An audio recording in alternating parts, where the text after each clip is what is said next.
मुझे एनसीसी जो चीज़ होती है ना, नेशनल कैडेट कोर, तो एनसीसी में जाने का कोई ऐसा मकसद नहीं था, क्योंकि मैं तो ऑलरेडी एक विषय पढ़ाई कर रहा था वहाँ पे, लेकिन सब लोग जा रहे थे तो मैं भी सोचा कि मैं भी दौड़कर, और पहले उसमें टेस्ट देना होता है और फिर टेस्ट देने के बाद वो लोग क्वालिफिकेशन के लिए आपको कहेंगे कि ठीक है, तो मैंने नेवी चुना। नेवी थोड़ा सा आलसी वाला काम होता है। हाँ, नेवी में ज़्यादा पैर ऊपर नहीं करते हैं नेवी में, क्योंकि नेवी डेक के ऊपर होता है, तो बाहर से कलाकार जो लेते थे उसमें मैं भी एक था। तो उसमें हम लोगों को पीछे जो भाला और तलवार पकड़ते हैं ना, वही लोग हम थे, और वो नाटक होना था पुराना किला के अंदर। नाटक का नाम था 1857 एक सफ़रनामा, और वो कर रहा था। तो वहाँ पर सुमन वैद्य करके एक एक्टर हैं, अभी भी एनएसडी में हैं। तो सुमन वैद्य हमारे उस ग्रुप के हेड थे, जिसके अंदर मैं भी एक सैनिक था, और फिर से वही कदम ताल करना था, 1 2 3 1 2 3 1 2 3, है ना, 1 2 1 2 1 2। और तब मुझे समझ में आया कि यार वो जो पहले एनसीसी का जो ट्रेनिंग किया था वो यहाँ पे काम आ रहा है। डायरेक्टली कभी जीवन में सब चीज़ें काम नहीं आती है, लेकिन आप कभी देखेंगे घूम फिर कर, कभी आपको अभिनय करने का मौका मिलेगा, तो कभी आपको एक्टर को हैंडल करने का मौका मिलेगा, या कभी ऐसी चीज़ें में करने का अगर मौका मिला तो आपको बहुत सारी सुविधा होगी इसमें, कि आप जब करेंगे कोई चीज़, और हो सकता है आपको पढ़ते हुए बहुत बोर लग सकता है, हो सकता लगता है आपको कि नहीं डायरेक्टली मेरे विषय के साथ इसका संबंध नहीं है, पर आप देखेंगे कि नहीं, हो सकता है ये आपके सारे ज़रूरतों में सारी चीज़ें आ जाएँ। तो इन सब चीज़ों को इस तरह से ज़िंदगी में जो कुछ भी मिलता है उसको लेते रहना चाहिए लाइफ में। बहुत ज़रूरी नहीं कि उसका डायरेक्टली कोई संबंध हो, पर इनडायरेक्टली हो सकता है कि वो सारी चीज़ें काम में आ जाए, जैसे हम लोगों के काम में आती रहती है कोई भी चीज़, सीखी हुई चीज़ें। तो एक बात थी। आगे फिल्म जो मैं आप लोगों को दिखाना चाहता था आज मैंने जानबूझ के नहीं दिखाई, क्योंकि वो फिल्म मैं भी देखूंगा, मैं दोबारा देखना चाहता हूँ। हिंदुस्तान की सबसे जो डिफिकल्ट फिल्म है समझने के लिए वो है, उसका नाम है ओम द ब्रदर। कल दिखाई जाएगी आपको। ओह, बहुत अच्छी। और मैं भी देखना चाहता था, इसलिए मैंने आज नहीं लगाया उसको। ये नहीं निकल रहा है। ये इसमें से 2-3 पॉइंट जो बचा हुआ है उसको शेष कर लेते हैं। अच्छा ठीक है, तो फिर यहाँ पर हम चले आते हैं। ऊपर स्टार्स ऊपर है स्टार्स, ठीक है। तो इसका नाम है ल स्ट्रासबर्ग, कभी ली स्ट्रासबर्ग भी, कभी ले स्ट्रासबर्ग भी बोलते हैं, पर ये बेसिकली ये ली स्ट्रासबर्ग है, और ये अमेरिकन आदमी है। थोड़ा सा इसके बैकग्राउंड में इसके एक बार समझ लेते हैं कि किस तरह से इसने प्रभावित किया है और किस तरह से ये स्टानिस्लावस्की के चक्कर में आया। बेसिकली 19th सेंचुरी के अंदर, है ना, 1920 के आसपास ये व्यक्ति जो है वो एक अमेच्योर थिएटर था तब बेसिकली अमेरिका में, और जिस तरह का जो उसको थिएटर गिल्ड बोलते थे, और थिएटर गिल्ड जो है वो वहाँ नाटक करती थी, लेकिन कोई किसी तरह का सीरियस कंपनी वहाँ नहीं थी। कोई डांस ट्रुप था, कुछ और ऐसे ग्रुप थे, लेकिन कोई सीरियस ढंग का नाटक वहाँ होता नहीं था। अमेरिका की बात कर रहा हूँ, वहाँ होता नहीं था। 1920 के आसपास मिस्टर स्टानिस्लावस्की जो हैं वो अपने पूरे ग्रुप के साथ ये सिस्टम लागू करने के बाद और एक्टर्स को ट्रेंड करने के बाद वो वहाँ नाटक लेकर गए, चेरी ऑर्चर्ड, 3 सिस्टर, और करीब करीब 9 बार गए वहाँ लगातार। और जब अमेरिकन लोगों ने उस रियलिज्म को देखा तो वो तो दंग रह गए पहली बार देखकर। उनको वो समझ में नहीं आया कि ये हो क्या रहा है स्टेज के ऊपर। क्या इस तरह से भी अभिनय की जा सकती थी? क्या इस तरह से अभिनेता को भी ट्रेंड किया जा सकता था?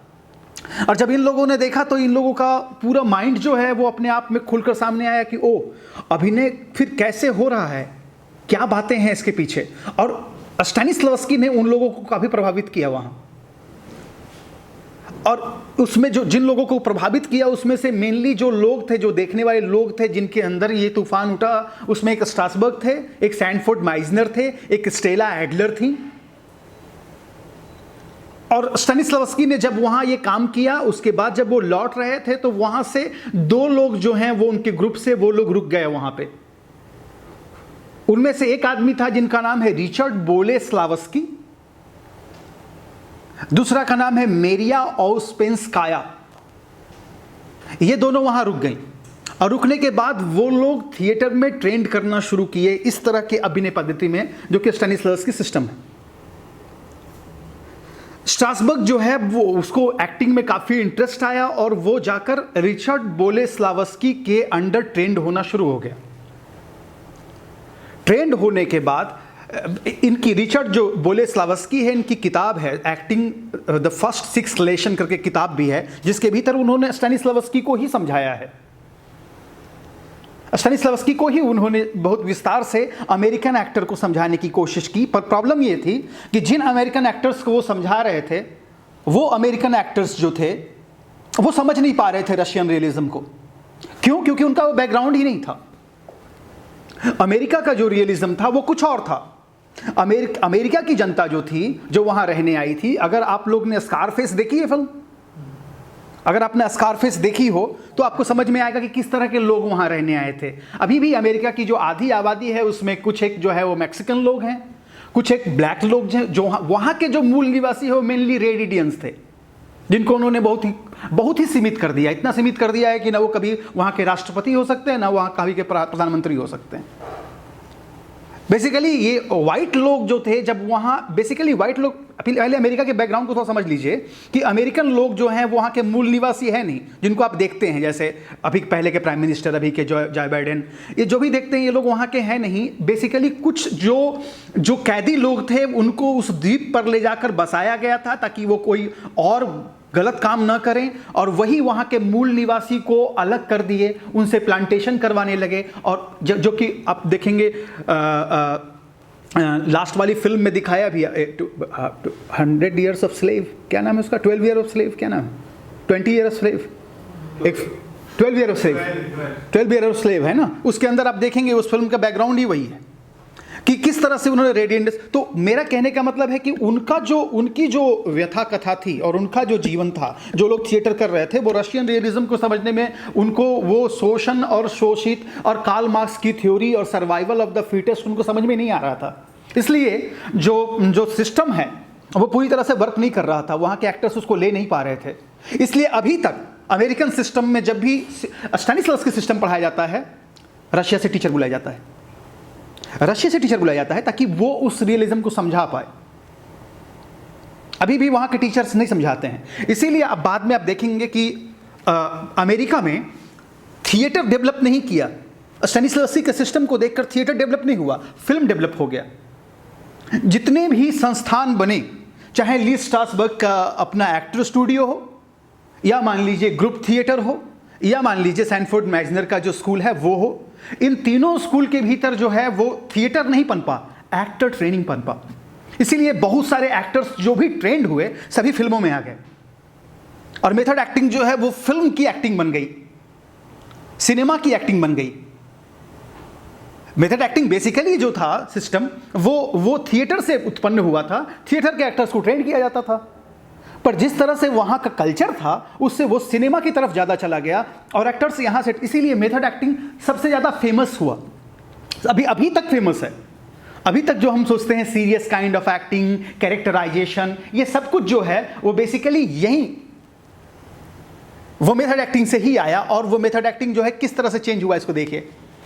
जब इन्होंने सीखा तो इनमें से 3 व्यक्ति जो थे, स्ट्रासबर्ग और एक हेरल्ड क्लरमन करके एक व्यक्ति थे, और एक और आदमी, 3 लोगों ने, स्टेला एडलर, इन 3 लोगों ने मिलके एक ग्रुप खोला कि हम लोग थिएटर करेंगे। उसका नाम था ग्रुप थिएटर। ग्रुप थिएटर खोलने के बाद जब उन्होंने उसके अंदर काम करना शुरू किया तो इसमें से जो एक व्यक्ति थी स्टेला एडलर, वो चली गई सीखने के लिए फिर से स्टेनिस्लावस्की के पास, उनके शहर मॉस्को, और मॉस्को में जाकर फिर से वो ट्रेनिंग ली। तब तक वहां स्टेनिस्लावस्की सिस्टम थोड़ा बदल चुका था, और स्टेनिस्लावस्की सिस्टम में इमोशनल मेमोरी को और ज़्यादा उन्होंने चेंज कर दिया था, और स्टेनिस्लावस्की खुद गिवन सर्कमस्टांसेस के ऊपर ज़्यादा काम करने लगे थे। गिवन सर्कमस्टांसेस मैं बता चुका हूं आपको, who, what, when, where, why, इसके ऊपर ज़्यादा फोकस करने लगे थे। स्टेला एडलर वहाँ से सीख कर आई, और स्ट्रासबर्ग जो कि इमोशनल मेमोरी को ऑलरेडी अफेक्टिव मेमोरी में चेंज कर दिए थे। अफेक्टिव मेमोरी क्या है?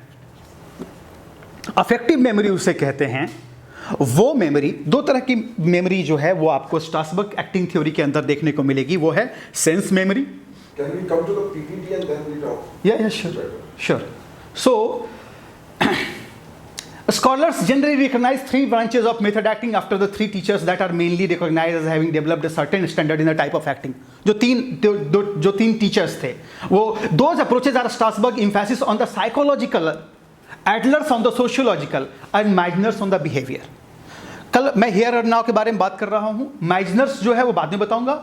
एडलर जो है वो सोशियोलॉजी, जो गिवन सर्कमस्टांसेस है कि who, what, when, where, why, कहां से आया, उसके ऊपर उन्होंने काम किया। स्ट्रासबर्ग जो है उसका पूरा जो ध्यान था वो साइकोलॉजिकल बिहेवियर के ऊपर था, है ना। जो साइकोलॉजिकल बिहेवियर ऑलरेडी इसके बारे में स्टैनिस्लावस्की बात कर चुके हैं। ठीक उसी को लेकर उसने आगे काम किया, पर दो चीजों को चेंज कर दिया। इमोशनल मेमोरी को सेंस मेमोरी में बदल दिया और सेंस मेमोरी को थोड़ा आगे ले जाकर अफेक्टिव मेमोरी में चेंज कर दिया। ये गिवन सर्कमस्टांसेस सीखकर एक अलग एक्टिंग स्कूल चलाने लगी, सोशियोलॉजिकल एक्टिंग ट्रेनिंग देने लगी।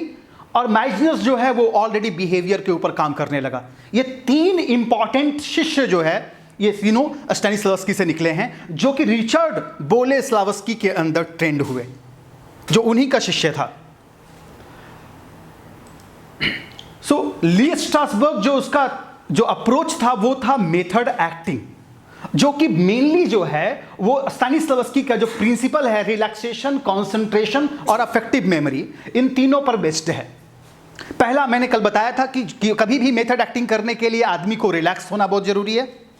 रिलैक्स नहीं होगा तो ट्रेनिंग शुरू नहीं होगी मेथड एक्टिंग की। दूसरा, कंसंट्रेशन जरूरी है एक्टर के लिए, क्योंकि वो कंसंट्रेट नहीं होगा तो सेंस मेमोरी पे काम नहीं करेगा। और अफेक्टिव मेमोरी तभी आएगी जब वो रिलैक्स और कॉन्सेंट्रेटेड है। सेंस मेमोरी है क्या? आपके सेंसेस कितने हैं? 5 सुना था मैंने भी, कोई बात नहीं, 6 सेंस। सो 5 सेंसेस, 5 सेंस को लेकर कहता है कि मेमोरी केवल इतना नहीं है जो कि मेरे इमोशन से जुड़ा हुआ है। अभी तक हम स्टैनिस्लावस्की तक जितना कुछ जान रहे थे वो हम ये जान रहे थे कि मेमोरी जो है वो केवल इमोशन से जुड़ा हुआ है, लेकिन ये कहता है कि मेमोरी इमोशन से केवल नहीं जुड़ा हुआ है, मेमोरी आपके सेंसेस के साथ भी जुड़ा हुआ है। जैसे आपका स्मेल का अलग सेंस है। अगर मान लीजिए यहाँ पे भी घी निकाला जाता, मक्खन से घी, तो जिसके घरों में घी बनता है तुरंत उसको घर का याद आ जाता कि यार हाँ यार ये तो मतलब मम्मी ऐसे ही बनाती थी। ये मम्मी जो बनाती थी इस तरह से घी, और घी की मेमोरी ने आपको वहां पहुंचा दिया। जैसे अचार का मर्तबान देखकर ही आपके मुंह में पानी आ जाएगा। क्यों? क्योंकि आपको पता है कि टेस्ट जो है अचार का वो कैसा होता है।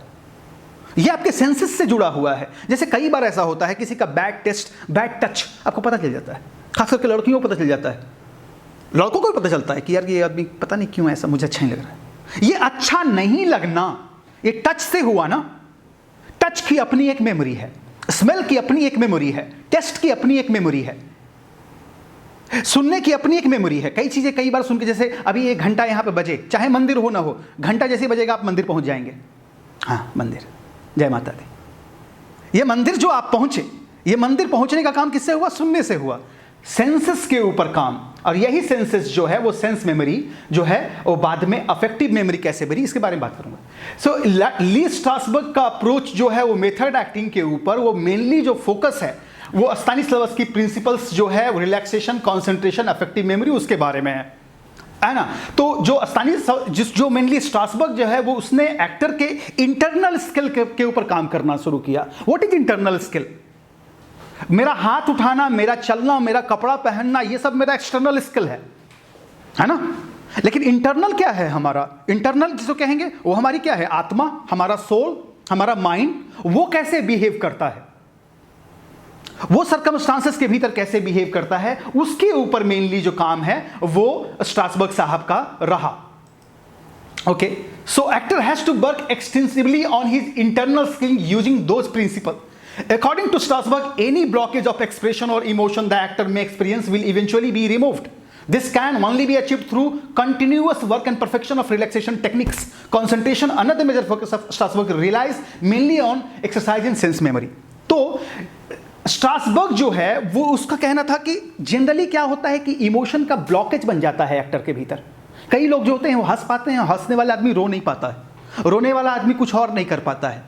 इस इमोशनल ब्लॉकेज को कैसे खत्म कर सकते हैं? ये तभी संभव है जब हम टोटली रिलैक्स्ड हो, कॉन्सेंट्रेटेड हो।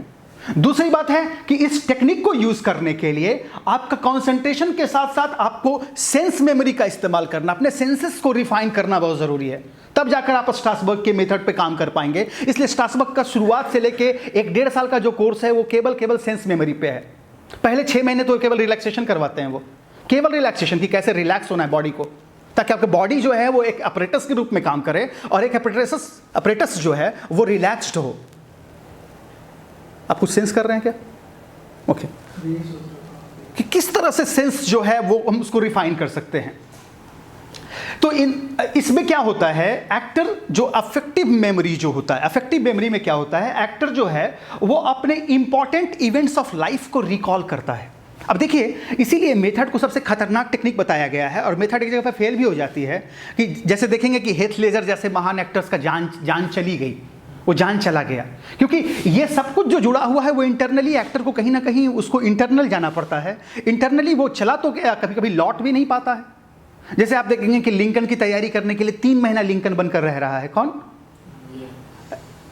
Daniel Day Lewis. या आप देखेंगे कि उस रोल को करने के लिए एक फिल्म है my left foot. My left foot को करने के लिए 3-4 महीने, 5 महीने या 1 साल तक लगातार वो ऐसे करके वो टेढ़ा होकर आता था सेट पे, सेट के ऊपर ही, और मेजर ऑपरेशन करना पड़ा डैनियल डे लेविस को। वो ऐसा करते करते उसकी बॉडी ही पूरी ऐसी हो गई और उसको ऑपरेट करके ठीक करना पड़ा।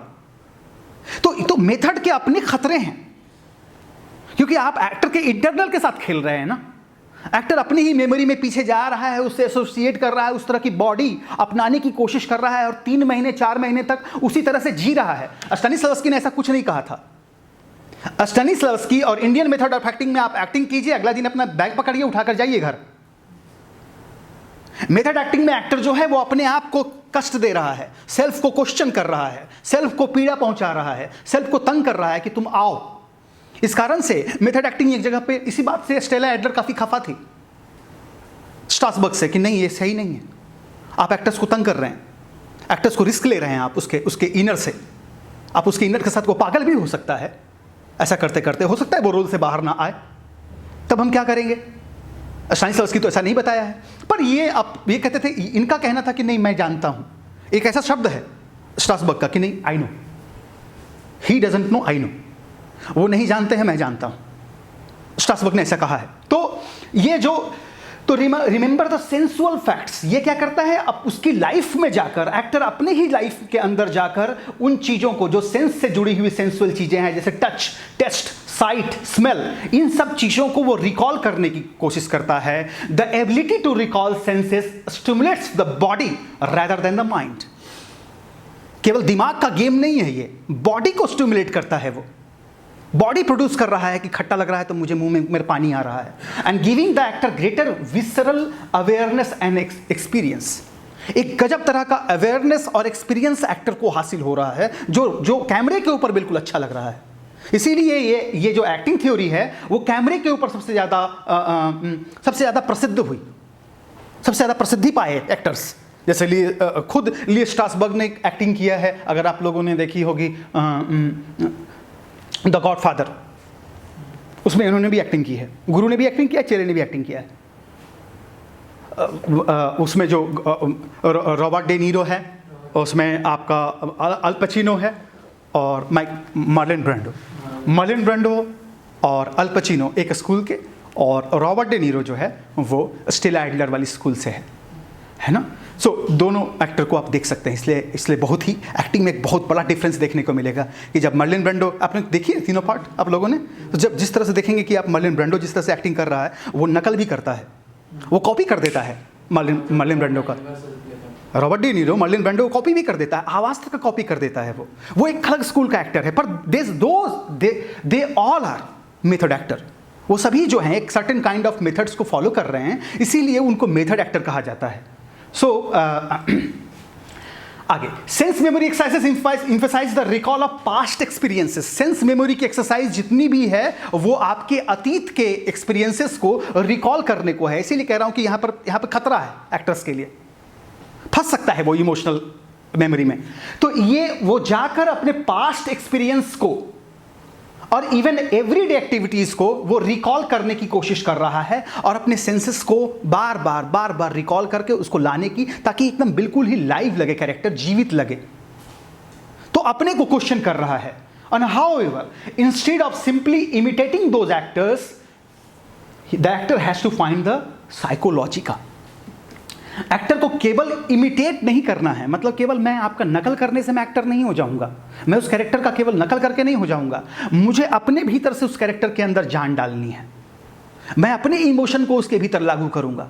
मुझे नहीं पता है कि किस तरह से जीते थे, क्या नाम है उनका, जिनका लिंकन, किस तरह से उनका इमोशन था। इमोशन मेरा होगा, लिंकन की बॉडी होगी। ये चीज जो है स्ट्रासबर्ग का देन है। Strasberg exercise is the private moment, an exercise that trains the actor to publicly experience feelings that owing to inhibitions they would otherwise not share. This private moment can have a decisive effect on the actor's performance. ये private moment और personal moment की एक exercise है इनकी, जिसके अंदर ये कहते हैं कि अगर आपको चीज़ें नहीं आती है जो आप प्राइवेटली कर सकते हो, उसको पब्लिक में करके देखो, आपको एक अलग तरह का अनुभव होगा। जैसे कई लोग थे, एक्टर्स जो थे, जैसे एक एक्टर के बारे में उदाहरण देते हैं कि एक एक्टर थी जिसको जो गाना गाती थी मगर पब्लिकली नहीं गा पाती थी। एक दिन उसको स्ट्रासबर्ग ने मंच के ऊपर कह दिया कि आप लोगों के सामने गाओ, जो जैसा भी आता है, खराब भी आता तो गाओ और डांस करो। जो आप अपने पर्सनल मोमेंट में, जो अपने बाथरूम में आप करते हो, उसे आप स्टेज के ऊपर लाओ। जो आप पर्सनल मोमेंट में करते हो उसे पब्लिक में लेकर आओ। जो आप अपने प्राइवेट मोमेंट में करते हो उसे पब्लिक करो। इस एक्सरसाइज से क्या होगा, आपका जो भी इनहिबिशन है, जो आपको रुकावटें हैं हाँ एक्टर होने के लिए, वो सब खुल कर आएंगी, आपकी साइकोलॉजी निकल कर बाहर आएगी। तो ये कुछ एक एक्सरसाइजेज है, सेंस मेमोरी की एक्सरसाइजेज है, अफेक्टिव मेमोरी की एक्सरसाइज है, पर्सनल और पब्लिक मेमोरी की एक्सरसाइज है, उसी तरह से एनिमल बिहेवियर के बारे में एक्सरसाइज है। ये सब एक्सरसाइजेज जो है जिसके सहारे आप इनके चीज़ों को समझ पाते हैं। तो affective memory deals with the actual release of emotion on stage. Strasberg points out that is mainly not emotional recall, but the actor's emotion on stage should never be really real. It always should be only remembered emotion. कहता है कि actor जो भी stage के ऊपर करता है वो रियल इमोशन नहीं होता है। एक्टर जो भी स्टेज के ऊपर करता है वो उसके याद किए गए इमोशन होता है, वो अपने पास्ट से निकाल कर लाता है, जो उसने एक्सपीरियंस किया है उससे निकाल कर लाता है। वो रियल इमोशन नहीं होता है। रियल इमोशन कैसे हो सकता है, क्योंकि तो ये तो याद कर रहा है और याद करने की प्रक्रिया में कुछ चीज़ें आएंगी, इसीलिए इसका जो टोटली जो बात है वो सब कुछ मेमोरी पे आधारित है। सैनफोर्ड माइजनर जो अगला व्यक्ति आएगा वो मेमोरी को नकार देता है, नहीं, कहता है memory is corrupt, memory corrupt है, मेमोरी का इस्तेमाल करने की आवश्यकता नहीं, मेमोरी कभी आएगी कभी नहीं भी आ सकती है। ये आदमी कहता है कि नहीं, जो भी कुछ आपने किया है जीवन में वही चीज़ें यहाँ पे इस्तेमाल करनी है, आपको अपनी मेमोरी से निकाल कर अपने सेंसेस के थ्रू से व्यक्त करना है। ये है इस चीज़ का खेल।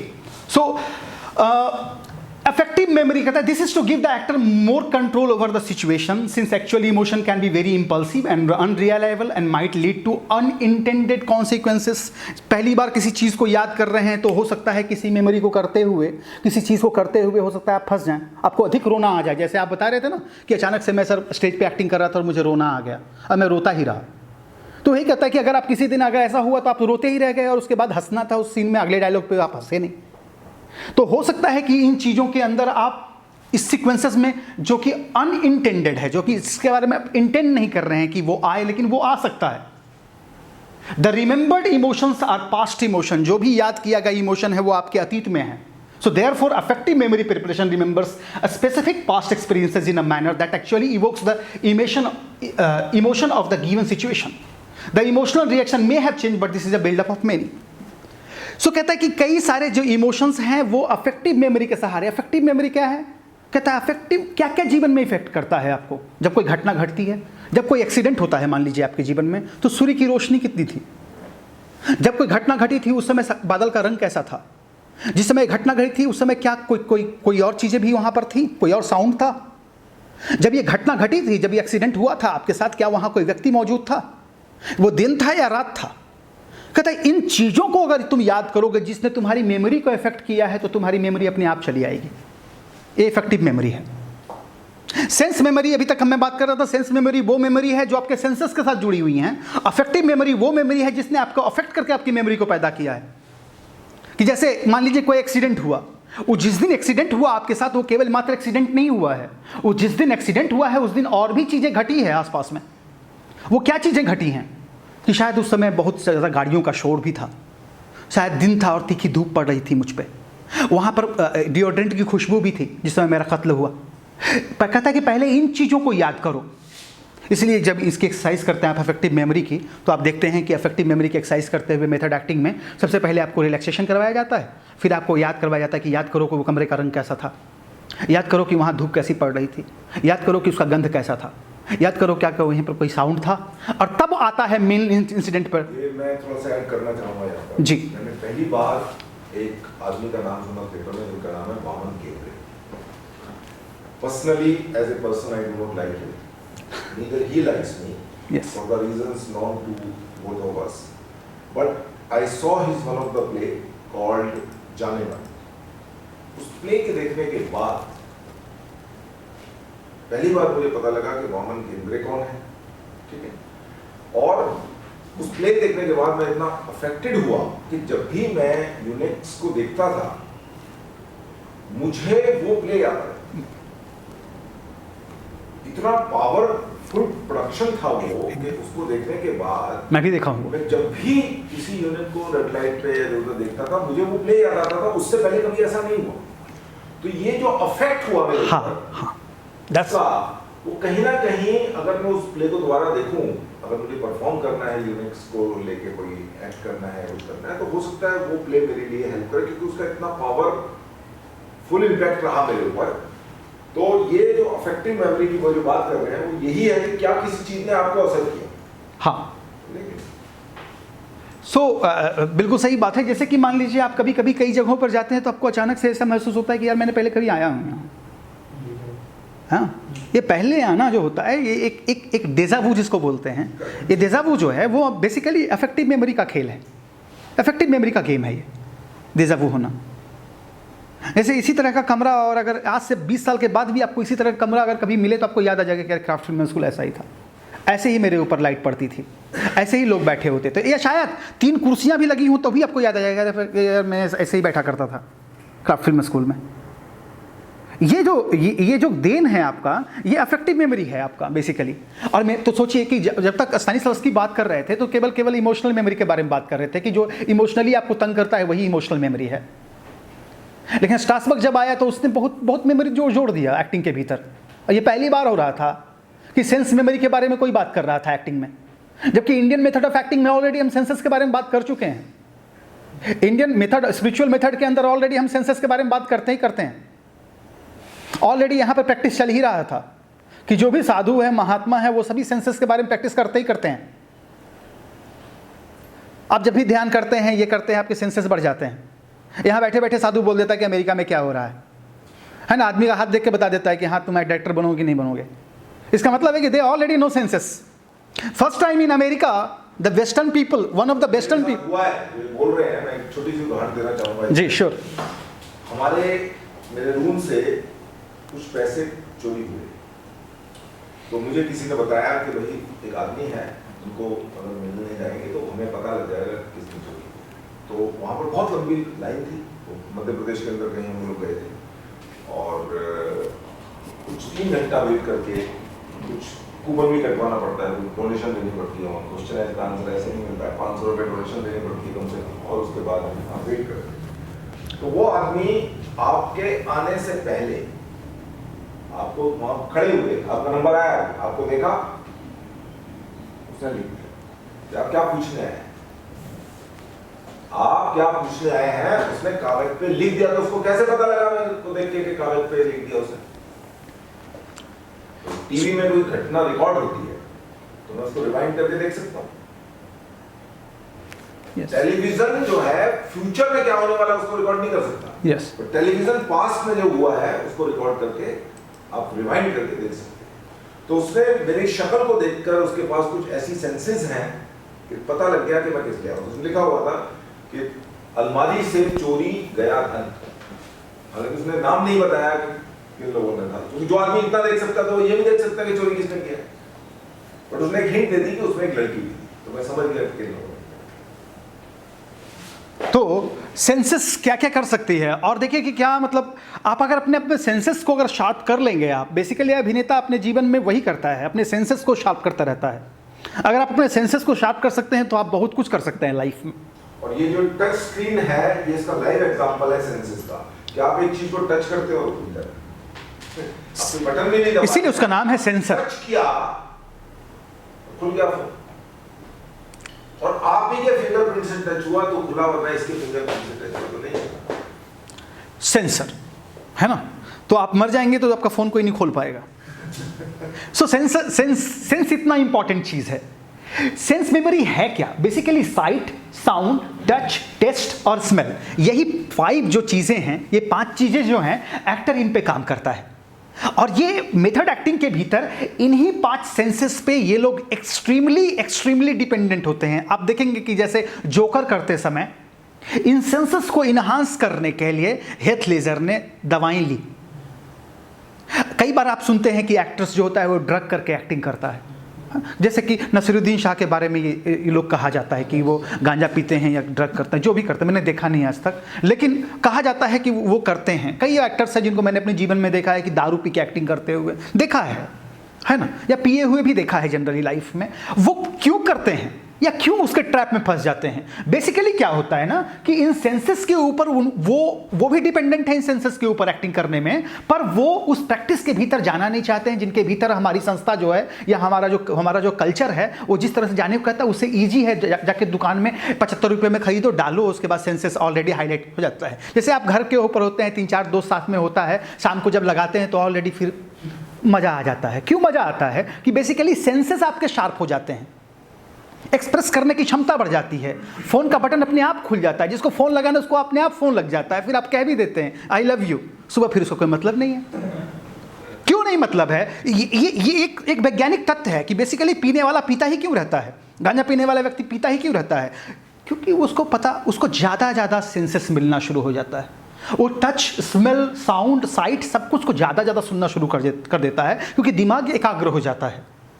इसीलिए आप देखते हैं कि बहुत सारे एक्टर्स जो हैं वेस्टर्न परंपरा में, बहुत सारे एक्टर्स जो हैं और बहुत सारे संगीतकार जो हैं वो इन चीज़ों में फंस के दुनिया से जा चुके हैं। जैसे जिम मॉरिसन के साथ भी यही हुआ, हेथ लेजर के साथ हुआ, आपका क्या वो माइकल जैक्सन के साथ हुआ, कई लोगों के साथ हुआ है इस चक्कर में। क्यों? क्योंकि इसका करने का एक परंपरा है, एक करने का तरीका है, उस तरीके को फॉलो करना ही है ये 5 सेंसेस को इस्तेमाल करना। So the use of sense memory brings a feeling of life to every object that is associated with these 5 senses. You may wonder how to make your senses remember. They cannot be forced. आप नहीं कह सकते कि हाँ चल मेरा test बढ़ जा मेरे अंदर, मेरा स्मेल बढ़ जा, नहीं कर सकते आप। आपको एक तरीके से जाना होगा। They will work just as naturally and easily on stage as in life if you supply the little amount of concentration, जिसके बारे में बात कर रहा था मैं, and practice that is needed. इसी प्रैक्टिस के लिए और इसी कंसंट्रेशन को करने के लिए बार बार मेथड एक्टिंग की एक्सरसाइजेस जो है वो करवाई जाती है। और इसको करने वाला सिद्धस्त कलाकार जो है वो अपने आप में सभी ग्रेट ही हुए हैं, चाहे मार्क वॉलबर्ग हो या मान लीजिए डैनियल डे लेविस हो। ये सभी लोग इसको कर करके इतना साल उन्होंने किया है कि इसके मास्टर हैं वो लोग आराम से। और वो कैसे महसूस होती है, जैसे फिल्म देखेंगे ना आप तो आपको समझ, जैसे कि मैं कहता हूँ कि मान लीजिए एक फिल्म है दृष्टि करके, एक फिल्म है दृष्टि, है ना, नसीरुद्दीन शाह, गोविंद निहलानी।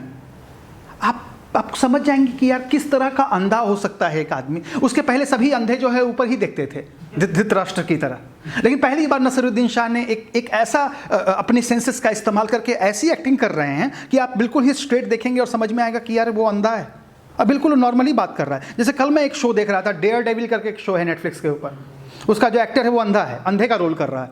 क्या परफेक्टली अंधे का रोल किया है वो। वेब सीरीज है Daredevil, Daredevil Marvel की है, बहुत ग्रेट नहीं है पर एक्टर्स बहुत अच्छे हैं, कॉमर्शियल है, ऑब्वियसली मार्वल का होगा तो कॉमर्शियल ही होगा, वो पैसा कमाने के लिए बना रहा है। लेकिन एक्टर का कमिटमेंट देखिए ना उसके भीतर, मैं तो एक्टिंग देखूंगा ना उसके भीतर, आप कुछ और देख सकते हैं, है ना। तो कमिटमेंट देखिए उस एक्टर का, कितना अच्छा वो रोल कर रहा है, जबकि उसकी आंखें हैं पर मुझे महसूस हो रहा है कि यार इसकी आंखें नहीं है यार। ये महसूस करवाना एक्टिंग के माध्यम से इतना आसान काम नहीं है, क्योंकि जिस समय आपकी आंखें काम कर रही नहीं कर रही है उस समय आपके कान काम कर रहे हैं। ये अपने आप को एक सेंसेस को सस्पेंड करना और दूसरे सेंसेस को शार्प करना, ये अपने आप में एक बड़ी बात होती है। ये कोई बड़ा ही अभिनेता कर सकता है कि मैं, हाँ मेरा कान सुन रहा है लेकिन मेरी आंखें काम नहीं कर रही है, जबकि हम देख रहे हैं सामने। कभी कभी कैमरा में ये भी फील हो सकता है कि यार ये तो देख ही रहा नहीं, लेकिन उसके पास एक कला है कि आपको कभी महसूस नहीं होने देगा। मैं आपको वादे के साथ कहता हूँ, माई लेफ्ट फुट देखिए आपको अपने पर शंका हो जाएगी कि यार मेरा पैर ठीक ठाक तो है ना। इतना अच्छा भी महसूस होगा कि मेरा फिल्म ठीक है। इस लेवल का कमिटमेंट है उस एक्टर के अंदर। इधर से लार गिरता रहता है, चूता रहता है, और पूरा एकदम ऐसा करके बैठा हुआ है पूरे सिनेमा में। सोचिए पूरे सिनेमा कितने दिन में शूट हुई होगी, पूरे सिनेमा के अंदर एक बार भी आपको महसूस नहीं हुआ कि इस आदमी ने अपना जेस्चर चेंज किया है या पोस्चर चेंज किया है। उस आदमी का नाम है डैनियल डे लेविस। मैं केवल एक्टर को हाईलाइट नहीं कर रहा हूं, मैं कह रहा हूं ऐसे कई एक्टर्स हैं जो इन चीजों को कर रहे हैं। तो ये है, ये जो सेंस मेमोरी है, ये हमारे लिए एक एक्टर के लिए एक पहली बार किसी ने एक ऐसी बात कही थी कि एक्टिंग के भीतर सेंस का भी इस्तेमाल कर सकते हैं। इसके पहले कभी किसी ने ऐसी बात नहीं कही थी। तो ये अब ये कह रहा है कि to give you a simple illustration of how our senses work in life, किस तरह से आपके सेंसेस आपके अंदर काम करते हैं, जिसके बारे में स्ट्रासबर्ग एक उदाहरण देता है कि मान लो अभी आपका कमरा है ना, मान लीजिए आप अपने कमरे में हैं और लाइट चली जाए, पूरा डार्क हो जाए, और मैं आपको बोलूं कि आप अपने क्लोजेट से जाकर, कबर्ड से जाकर आप अपना स्वेटर निकाल लाओ, क्या आप निकाल पाएंगे कि नहीं? आपके कबर्ड में बहुत सारे कपड़े रखे हैं, आप वो स्वेटर निकाल पाएंगे कि नहीं? क्यों निकाल पाएंगे? नहीं, क्या देख रहे हैं आप? देख तो नहीं रहे हैं ना, अंधेरा है वहाँ। फील कर सकते हैं, फील कर सकते हैं ना, आप उसके टेक्सचर को फील कर सकते हैं। अंधेरा है पर आपको ये इंपॉर्टेंट एक्सरसाइज है मेथड एक्टिंग स्कूल का कि सारे कमरे में अंधेरा कर दो और उसके बाद आपको बोला जाए कि तुम वहीं पर एग्जैक्टली आप चाय बना कर ला सकते हैं। ये सब प्रैक्टिस की जाती है। पूरे कमरे में अंधेरा करके आप चाय बना कर लाओ और ठीक अपना ही ग्लास चूज करना है, आप चूज कर लोगे, क्योंकि आप नहीं जानते, आपकी मेमोरी आपको धोखा दे सकती है, आपके सेंसेस आपको धोखा नहीं दे सकती है। मेमोरी आपको धोखा दे सकती है कि हाँ यार पता नहीं किधर दाएं जा रहा हूँ या बाएं जा रहा हूँ, लेकिन सेंसेस आपको धोखा नहीं दे सकती। यहाँ तक मैं कहता हूँ कि अभी तक आप लोग अपनी आंखें बंद कर लो और हमें सर के टेक्सचर में पहचान जाओगे कि कौन सर है कौन मैं हूँ। ये कैसे हो रहा है? ये इसलिए हो रहा है क्योंकि आप केवल अपने मेमोरी नहीं हैं, आप मात्र मेमोरी नहीं है, आप सेंसेस भी हैं, आप कहीं उससे आगे हैं। मैं तो कहता हूं केवल सेंसेस ही नहीं है, भारतीय आध्यात्मिक परंपरा के अनुसार आप उससे भी कहीं आगे हैं, आप उससे भी कहीं आगे हैं। यही तो कला की बात है ना, यही तो कला की बात है। आनंद जब महसूस होता है कोई नाटक देखकर या फिल्म देखकर, तो किसे महसूस होता है? केवल आपको महसूस होता है या किसी और को भी महसूस होता है? आनंद जो है ना, किसे महसूस होता है? ये आनंद जो है वो सेंसेस कहां तक जा सकता है, और आप यहां बैठे बैठे केवल यहां तक नहीं है, कहां तक हैं कोई नहीं जानता है। आप केवल अपनी मेमोरी तक नहीं है, आपने जितना आपको अपने किया है और जितना आपको याद है उतना ही आपका जीवन नहीं है, आपका जीवन उससे भी आगे है और आप इस बात को जानते हैं, लेकिन ये केवल इस बात को याद दिला रहा है। तो कहता है you do not even bother to turn the lights but just reach your hand inside the closet lightly brushing the articles of clothing with your fingers and pull out the coat or sweater you are seeking without actually seeing the object, yet you did see it with your fingers as seen as they touched it। जैसे ही आप उसको देखोगे आप अंधेरे में महसूस कर लोगे, अच्छा ये वाला ग्रीन कलर का स्वेटर है। क्यों? क्योंकि आप उसको यूज करते आ रहे हो ना, आपको सेंसेस का पता है, आपके माइंड को कलर चाहिए, सेंसेस को नहीं चाहिए। सेंसेस सब चीज के टेक्सचर को समझता है, एक एक फील को समझता है। आप बताइए ना, आपका सबसे करीबी दोस्त कौन है? जो आपको सेंसेस को पसंद है, आपके सेंसेस को वो वही क्यों पसंद है? कभी क्वेश्चन किया है? वही क्यों पसंद है? आदमी उसी के पास क्यों जाता है? उसी लड़की से क्यों प्यार होता है? मां से ज्यादा नहीं, मां से ज्यादा बात करता हूं, पापा से बात नहीं करता हूं। क्यों? बिकॉज ऑफ सेंसेस, बिकॉज इंद्रिय के कारण, इस पंच इंद्रियों के कारण। यही चीज जो है इसके बारे में ये बात कर रहा है, और पहली बार बात कर रहा है ये इसके बारे में ये आदमी। इसीलिए ये आदमी जो है वो हमारी परंपरा में, एक्टिंग की परंपरा में एक ग्रेट आदमी है। सो कहता है in life one senses remember all by themselves. अगर जिंदगी में सारी चीजें जो सेंसेस में होती है वो हम ऑलरेडी उसको रिमेंबर करते हैं, याद हो जाती हैं वो चीजें। ऑन स्टेज जब हम जाते हैं, जब हम मंच पे जाते हैं या कैमरे के सामने जाते हैं एक्टिंग करने के लिए, तो वही कहता है they have to be trained consciously. उसी को मंच पे करने के लिए या वो उसको परफॉर्म करने के लिए जब आप जाते हैं, सेंसेस ऑलरेडी लाइफ में हैं, लेकिन जब आप परफॉर्म करने जाएंगे तो आपको जरूरत पड़ती है किस चीज की? ट्रेनिंग की, ताकि आप कॉन्शियसली फंक्शन कर सकें उसको लाइफ के जैसा, जीवन के जैसा।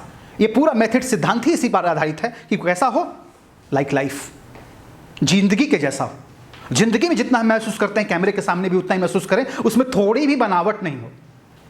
आर्टिफिशियलिटी नहीं हो उसके अंदर, एकदम जिंदगी जैसा लगे। आप ये जो बड़े एक्टर्स हैं जो आप देखते हैं, अमेरिकन एक्टर्स जो बड़े एक्टर्स हैं, आजकल हमारे लिए बड़े एक्टर्स अमेरिकन एक्टर्स ही होते हैं, या थोड़ा बहुत जो यूके के एक्टर्स हैं, जैसे कोई कम्बरबैच, क्या नाम है उसका, बेनेडिक्ट कम्बरबैच है ना, वो यूके का एक्टर है, ट्रेंड एक्टर है। या मान लीजिए जो लोकी का रोल जो करता है टॉम हिडलस्टन, वो भी राडा का पढ़ा हुआ है। तो ये सब कुछ एक ग्रेट एक्टर्स हैं जो ऑलरेडी अच्छे ट्रेनिंग से आए हैं, तो उन लोग भी अमेरिकन सिनेमा में दिख जाते हैं, है ना, कभी डॉक्टर स्ट्रेंज बन के, कभी कुछ देख के, कभी कुछ बन के। हाँ, रॉबर्ट पैटिंसन भी है वहीं का, तो आप उन सबको देख सकते हैं। लेकिन जनरली जो बड़े एक्टर्स हैं वो अमेरिकन एक्टर्स हैं। अमेरिकन सिनेमा ही हमारे लिए आजकल बड़ा है, क्योंकि उनका पैसा बहुत ज़्यादा है, फिल्मों में वो दिखा सकते हैं हेलीकॉप्टर और ये। तो आप देखिए कि ये जो ग्रेट एक्टर्स हैं, ये सभी लोग जो है वो सभी इसी परंपरा से निकले हुए हैं और काफ़ी ट्रेंड किया है अपने आप को। ये इसलिए कहता है कि इसके लिए ट्रेनिंग जरूरी, ताकि आप कॉन्शियसली उसको फंक्शन कर सकें। And they will never get to the point of functioning by themselves on stage. अपने आप नहीं आएगा सेंसेस स्टेज के ऊपर, ये जनता के सामने, without conscious effort being applied at every performance. जब तक आप उसको कॉन्शियसली नहीं करेंगे कि हाँ मैं करने जा रहा हूं, अब मैं अपनी मेमोरी को याद करता हूं, चलो मेरा सेंस, मुझ में स्मेल का सेंस आ जाए, और जब उसकी प्रैक्टिस करेंगे आप, तब जाकर वो लोगों के सामने आएगा या आपके भीतर आएगा, कॉन्शियसली इफेक्ट करने के लिए, है ना। आपको सबकॉन्शियस से अपने कॉन्शियस में लाना है। So this means that every night on a stage, this effort, the setting of certain tasks and then following them through must be repeated faithfully. बहुत विश्वास के साथ ट्रूली उसको आपको रिपीट करना पड़ेगा, तब जाकर वो परफॉर्मेंस के अंदर आएगा। इसीलिए इस ट्रेनिंग को बार बार करवाया जाता है। जैसे स्ट्रासबर्ग की ट्रेनिंग के भीतर मेथड एक्टिंग में वो कहता था कि चलो एक दिन एक रुई लेकर आओ, दूसरे दिन कहता था कि लोहा लेकर आओ, तीसरे दिन कहता था कि गर्म कप का चाय लेकर आओ। ये सब एक्सरसाइज है। हॉट कॉफी कप एक्सरसाइज है, हॉट टी कप एक्सरसाइज है, सनशाइन एक्सरसाइज है। एक्सरसाइज मैं करता हूँ, ऑलरेडी करवाता हूँ किसी स्कूल में, क्योंकि मेथड एक्टिंग जब पढ़ाना होता है, या मान लीजिए रुई लेकर आना होता है, एक्टर गया शेविंग करना, रुई जैसे हॉट कॉफ़ी कप आपके सामने रख दिया, तो उसके बाद इसने कहा कि हॉट कॉफ़ी कप को उठाकर देख लीजिए, उसके टेस्ट को महसूस कर लीजिए, उसमें कितना भाप आ रहा है सब महसूस कर लीजिए, कितना गर्म है, कितना उसका हैवीनेस सब महसूस कर लीजिए। उसके बाद कॉफ़ी कप को हटा दिया, उसके बाद बोला कि अब ऐसे ही महसूस करो, सेंसेस से रिकॉल करो कि वो कितना गर्म था, और वैसे ही महसूस होना चाहिए बॉडी में। दांत दर्द की एक्सरसाइज है, टूथ हैक बोलते हैं उसको, कि आपको उतना ही पेन महसूस करना है जितना दांत में दर्द होता है, और रियली महसूस करना है, आपको उसके अंदर घुसना है। इस शरीर का ये पार्ट काम नहीं कर रहा है ऐसे करके, ये महसूस करने के लिए आपको प्रैक्टिस करना पड़ेगा, तभी वो ट्रुथफुल लगेगा, वरना केवल ऐसे करने से नहीं हो जाएगा, है ना। तो ये चीज जो है, ये ट्रुथफुल बिहेवियर को लाना, बार बार ट्रुथफुल बिहेवियर को सर्च करना, बार बार ट्रुथ को सर्च करना ही मेथड का काम है। यही मेथड का करने का तरीका है। समझ पा रहे हैं ना? कोई प्रॉब्लम तो नहीं है, और प्रॉब्लम है तो कोई बात नहीं, है ना, हम बाद में निपट लेंगे। सो ये the reason for this is that once the desired result of the scene have been decided upon by the director, they will be consistently done in every performance. एक बार डायरेक्टर ने उसको हाँ बोल दिया कि हाँ ये ठीक है, अब ये बिल्कुल सही आ रहा है इमोशन, अब उसको कंसिस्टेंटली लगातार प्रैक्टिस करते रहना है, ताकि वो हर दिन उतनी ही गर्मी महसूस हो आपको उस कॉफ़ी कप का। यही मेथड एक्टिंग है। ये मेथड एक्टिंग को समझने के लिए, सीखने के लिए हम लोग इतना सारा पढ़ रहे हैं, या इस तरह से पढ़ाई जाती हैं चीज़ें। कई एक्टर्स में ये नॉर्मली भी होता है, होते हैं, वो बाई बर्थ भी होता है। कई लोग बहुत बर्थ से उनका सेंस मेमोरी जागृत होता है, जैसे अमिताभ बच्चन के अंदर है, कई चीज़ों को बहुत ज़्यादा वो महसूस कर सकते हैं, तो वो उनको शायद ये एक्सरसाइज नहीं करनी पड़ती हो, पर कई लोगों को करनी पड़ती है। हो सकता है अमिताभ बच्चन के साथ भी कुछ चीज़ें एक्टिव नहीं हो, तो वो उनको करनी पड़ती है प्रैक्टिस। तो ये सभी के साथ ऐसा ही है, कम बेसी ज़्यादा सबके साथ है। पर एक एक्टर को ट्रेनिंग करते हुए सभी चीज़ों से समांतर रूप से गुजरना ही सबसे अच्छी ट्रेनिंग पद्धति है। Affective memory, the terms affective and emotional memory are identical in meaning में दोनों आइडेंटिकल ही है। सबसे पहले इमोशनल मेमोरी को स्टानिस्लावस्की ने अफेक्टिव मेमोरी कहा था। ये कोई नया बात नहीं था जो स्ट्रासबर्ग ने जोड़ा था। वहाँ के साइकोलॉजिस्ट को अध्ययन करने के बाद, फ्रेंच एक साइकोलॉजिस्ट है जिसका नाम है रीबो को अध्ययन करने के बाद इन्होंने भी अपनी इस इमोशनल मेमोरी को अफेक्टिव मेमोरी ही नाम दिया था स्टानिस्लावस्की ने, लेकिन स्टानिस्लावस्की ने बाद में उसको इमोशनल मेमोरी कर दिया, क्योंकि उसको समझ में आया कि नहीं यार अफेक्टिव मेमोरी नहीं इमोशनल मेमोरी है। पर इनका जो शिष्य है स्ट्रासबर्ग, उसने चेंज कर दिया, उसने कहा कि नहीं अफेक्टिव मेमोरी है, ये इमोशनल नहीं है केवल। I choose to use difference क्या हुआ अफेक्टिव मेमोरी और इमोशनल? इमोशनल मेमोरी वो है जो केवल और केवल मात्र आपके इमोशन से आ रही है, लेकिन अफेक्टिव मेमोरी वो मेमोरी है जो आपको क्या क्या चीजें अफेक्ट कर रही है उस इमोशन को लाने में। उस घटना के दौरान क्या क्या चीजें आपको अफेक्ट की, जैसे सनशाइन भी अफेक्ट किया था, जैसे आपको स्मेल भी अफेक्ट किया था, जिस समय आपको चाकू लगी थी उस समय डिओड्रेंट का गंध भी आ रहा था आपको। तो अगली बार उस इमोशन को रिकॉल करने के लिए केवल उस घटना को रिकॉल करने से नहीं होगा, सेंसेस ऐड होंगे उसमें, वो स्पेस का टेक्सचर भी ऐड होगा, वो जो धूप पड़ रही थी आपको, तो अफेक्टिव मेमोरी वो है। Affective memory out of difference to my teacher and also out of ease in putting this book together, the existence of affective memory as well as sense memory has long been perceived, but is to Konstantin Sergeyevich Stanislavski that the credit belongs to direct application to acting.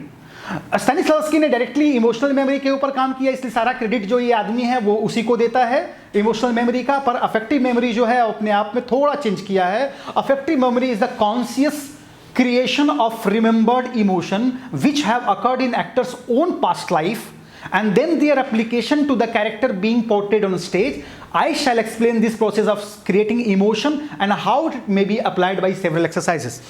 ये कह रहा है कि जो भी कुछ मैंने किया है अफेक्टिव मेमोरी के अंदर वो भी पास्ट मेमोरी को ही मैं याद कर रहा हूँ, पर मैं वो मुझे किस तरह से अफेक्ट किया है उसको मैं किस तरह से अप्लाई करूँगा, इसके बारे में जो एप्लीकेशन है वो थोड़ा चेंज है वो इमोशनल मेमोरी ही, पर वो किस तरह से मुझे अफेक्ट की है इसके बारे में कभी स्टानिस्लावस्की ने बात नहीं किया है। इन्होंने किस तरह से अफेक्ट किया है आपको और किस तरह से वो अफेक्ट करेगी आपको, वो जो तमाम चीज़ें जो आसपास की चीज़ें थी उनको भी लाकर एक्सरसाइज के अंदर जोड़ा है। इमोशनल में जो चीज़ें अफेक्ट की है, जो सेंसेस अफेक्ट किए हैं, जो चीज़ें बाहर से अफेक्ट की हैं उनको जोड़ा है, इसलिए इमोशनल जो है वो अफेक्टिव में चेंज हो गया है।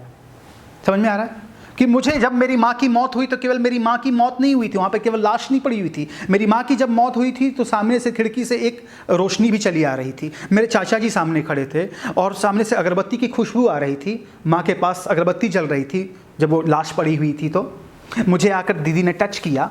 ये सब कुछ को जो मुझे अफेक्ट की थी उससे मुझे रोना आया था, केवल मेरे माँ के मौत से मुझे रोना नहीं आया था। यह है अफेक्टिव मेमोरी। समझ में आ रहा है कि केवल इमोशन नहीं है, वहां पर कुछ ना कुछ चीजें जुड़ी हुई है।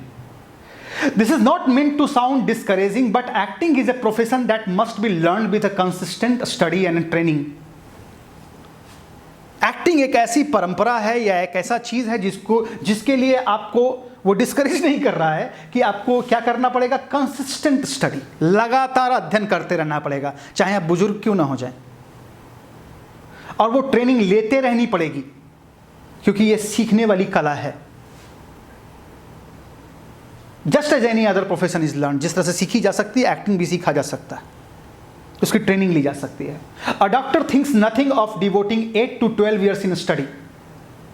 एक वकील जो होता है कम से कम 6 से 8 साल अपने जीवन का व्यतीत करता है, तो क्या अभिनेता को इतना साल व्यतीत नहीं करना चाहिए? तो आपको लगता है कि 3 या 4 महीने के कोर्स करने के बाद ही आप खड़ा होकर कह देंगे कि भैया बस हुआ, आप नहीं पढ़ूंगा आगे? कंसिस्टेंट स्टडी करना पड़ेगा एक्टिंग की। रोज दिन एक्टिंग की परिभाषा बदल रही है जैसे जीवन बदल रहा है, आपको खुद का अपना अध्ययन करना है। So you see the actor is rather fortunate from that point of view, and at the same time the spiritual and artistic demands, not to mention the financial, can be equally rewarding. So you see the actor is rather fortunate from the point of view, and at the same time the spiritual and artistic demand. So केवल अभिनय जो है, Stanislavski का एक बहुत अच्छी बात है कि कहता है कि एक्टर जो है वो केवल एक फाइनेंशियल कमोडिटी नहीं है, एक आर्टिस्टिक कमोडिटी है एक्टर।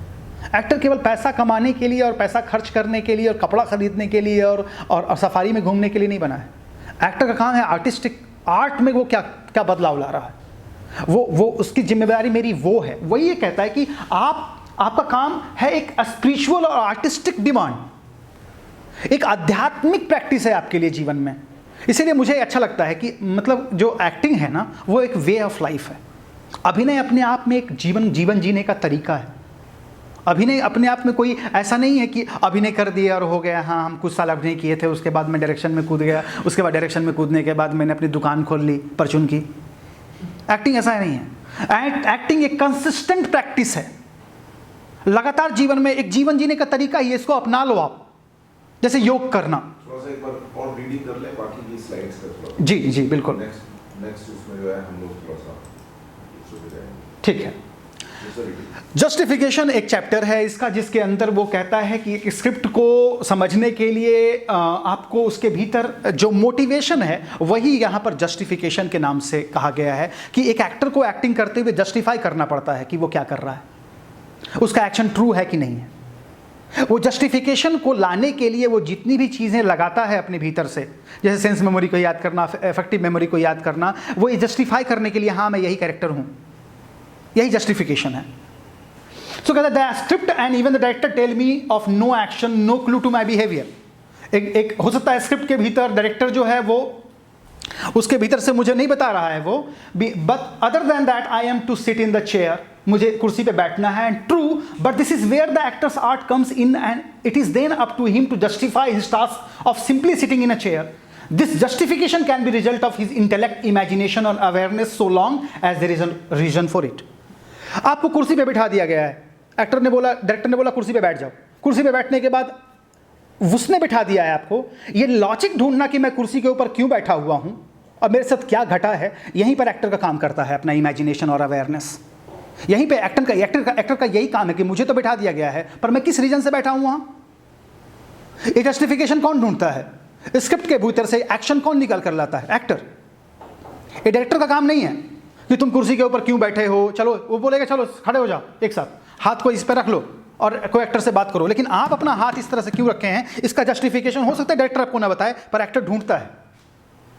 ये रीजन जो ढूंढता है यही जस्टिफिकेशन है।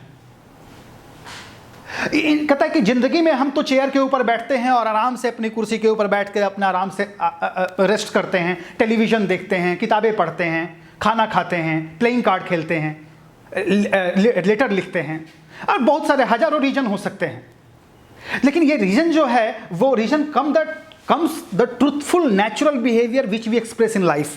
लेकिन जिंदगी में हम जो भी कुछ करते हैं उसके लिए हमारे पास रीजनिंग होता है ना। So the actor can never say that he is sitting in a chair on a stage because the director told him. जिस सीन में वो कुछ एक्शन कर रहा है उसके लिए जो भी एक्शन कर रहा है उसके लिए उसका जस्टिफिकेशन उसको अवश्य ढूंढना चाहिए। All too often a director will overlook simple activities on the stage, thereby losing a great deal of reality that should be inherent in a scene. The actor must then deploy his imagination and his art. यही actor की कला है, यही उसका imagination यहीं पे काम करता है कि डायरेक्टर के कहने के बावजूद डायरेक्टर हो सकता है कुछ चीजें बता दे, पर मुझे एज एन एक्टर मुझे क्या करना है, मैं कहां से उसके लिए जस्टिफिकेशन ढूंढ सकता हूं। अपने आप को जस्टिफाई करना ही जस्टिफिकेशन है। ये पहली बार इसने टर्म दिया था मेथड एक्टिंग के अंदर, जस्टिफिकेशन, कि आप यहां बैठे हुए हैं, आप इस तरह से क्यों बैठे हुए हैं, आपके दोनों पैर क्यों इतने खुले हुए हैं, आप पीछे की तरफ लीन क्यों कर रहे हैं, इसके पीछे जरूर कोई कारण होगा। Either you are relaxed, either you are tension, और either you may be you are thinking parallelly something else. what are the reasons behind your sitting? Why you are sitting like this? Why your one hand is like this? Why your hands are in a bag? क्यों कर रहे हैं आप ऐसा? जैसे हम ऐसे कभी करते हैं जीवन में, ऐसे करते हैं, ये कारण क्या है इसके पीछे? इसके पीछे के कारण को वो नहीं बता पाएगा। जैसे बहुत अच्छा सीन है गंगा वासीपुर में, जब वो क्या कहते हैं, नवाजुद्दीन सिद्दीकी आता है, बैठा रहता है और हुमा कुरैशी साथ में बैठी होती है, उसके ऊपर हाथ रखता है और कहता है देखिए प्लीज़ परमिशन लीजिए पहले तब हाथ रखिए। ये परमिशन लेना और हाथ रखने का सीन जो है वो उसके भीतर जो जस्टिफिकेशन है वो सब कुछ अनुराग कश्यप ने नहीं बताया है भाई। वो बहुत कुछ सीन जो है वो एक्टर इतना प्रतिभाशाली है कि वो जब हाथ रख रहा है तो दोनों उसको इम्प्रोवाइज कर रहे हैं उस सीन को। वो इम्प्रोवाइजेशन का तरीका है उस सीन का, उसको नेचुरली उसके भीतर जो जस्टिफिकेशन है वो एक्टर डाल रहा है, इसीलिए वो एक्ट जो है वो ट्रू हो रहा है। Justification is applied to every part of a play, beginning first with the author's concept of the story line and continuing through the each actor's motivation for what he does on stage. ये जो justification है वो हर समय acting के भीतर apply होता रहता है और ये ऑथर के कॉन्सेप्ट के भीतर भी छुपा होता है, स्टोरी लाइन के भीतर होता है, पर एक्टर जो है उसको अपने करते हुए उसके भीतर जो मोटिवेशन है स्टेज के ऊपर करते समय या कैमरा के भीतर करते हुए वो खुद ढूंढता है। Stanislavski built his system of justification around one word, if. अगर आपको याद हो, मैजिक इफ। स्तानिस्लावस्की ने इसको करते हुए एक ही चीज जुड़ा था एक शब्द में जिसका नाम था if. The actor for instance says if I were in this particular situation in real life what would I do, what would I say, how would I से इट एंड व्हाई। ये जो कुछ उसने कहा था इफ थ्योरी में, वही चीज को इसने जस्टिफिकेशन नाम दिया है, क्योंकि उसी का शिष्य है ना, तो उसने केवल उसको थोड़ा चेंज किया है। चेंज ये किया है कि उन शब्दों को चेंज किया है, लेकिन जो मीनिंग है उसका मतलब यही है। The answer to this question lead the actor toward truthful stage results. जैसे ही एक्टर अपने आप को ये सवाल पूछता है, if I were in the particular situation in a real life, मैं क्या करता, मैं क्या कहता, एंड मैं किस तरीके से कहता, एंड क्यों कहता, ये जैसे ही वो करता है एक्टर को एक ट्रूथफुल स्टेज बिहेवियर मिलता है। वो सच्चा होना शुरू हो जाता है उसके लिए, वो अपने आप को मानने लगता है कि मैं ही वो कैरेक्टर हूं। For every question there may be quite possible by more than one truthful answer. It is then up to the actor and director to decide which of this factor is most suited to the play and to the actors instrument. ये director और actor मिलकर तय करते हैं कि भैया मेरे अंदर तो ये विचार आ रहे हैं। इंस्ट्रूमेंट मतलब एक्टर इंस्ट्रूमेंट मतलब एक्टर के अंदर क्या क्या चीजें हैं, बॉडी, माइंड, बॉडी और माइंड एक्टर का मेन इंस्ट्रूमेंट है। तीसरा है स्पीच। इसके अंदर से वो कैसे निकालेगा, क्या करेगा, वो चीजें वहां बैठकर डायरेक्टर और एक्टर दोनों मिलकर कॉमनली तय करते हैं उसको, कि उसकी आवाज कैसी होगी, उसका व्यवहार कैसा होगा, वो किस तरह से रिएक्ट करेगा, ये दोनों मिलकर तय करते हैं। तो this different factors are circumstances of situation are called adjustment, कि किस तरह से हम एडजस्टमेंट करेंगे। इसी एडजस्टमेंट को एक्टर्स स्तानिस्लावस्की ने कहा है एडेप्टेशन। इस एडजस्टमेंट को स्तानिस्लावस्की ने कहा है एडेप्टेशन, मतलब अपने आप को सिचुएशन के अंदर अनुकूल कर लेना, बैठते हुए अनुकूल कर लेना। जैसे आप लोगों ने अनुकूल कर लिया है कि 3 हम वहां बैठेंगे, एक आगे ये बैठेगा, हम आगे नहीं बैठेंगे। उन्होंने सोचा कि नहीं मैं सबसे पीछे बैठूंगा, वहां से मुझे अच्छे से दिखेगा। इन्होंने सोचा कि नहीं मैं कैमरा है, मैं ऐसे बैठूंगा। सर ने सोचा कि मैं वहाँ पर इंपॉर्टेंट पोजीशन में बैठता हूँ, मुझे लिखने में आसानी होगी, तो मैं एक टेबल भी लगाता हूँ। मैंने खड़ा होकर बात करना शुरू किया। क्यों? क्योंकि एडेप्टेशन, इसे कहते हैं अनुकूलन, मतलब मैं अनुकूल हूँ सिचुएशन के, एडजस्ट कर लिया हूँ मैं अपने आप को, अब मैं आराम से बैठ सकता हूँ। ये सीन के भीतर भी होता है, ये डायरेक्टर भी करता है, एक्टर भी करता है। जो भी चीज़ है उसके अंदर एडजस्टमेंट लाना। These adjustment involve the finer points of interpretation that lead to the highest development of the actor's art. यही एडेप्टेशन या एडजस्टमेंट जो है वो एक्टर को के लिए क्या है, development of the actors art. वही एक्टर की कला को डेवलप करता है या आगे बढ़ाता है या आगे उसको करने के लिए प्रेरित करता है। ओके, सो नेक्स्ट जो हम बात करेंगे वो है animal behaviour. Very important chapter.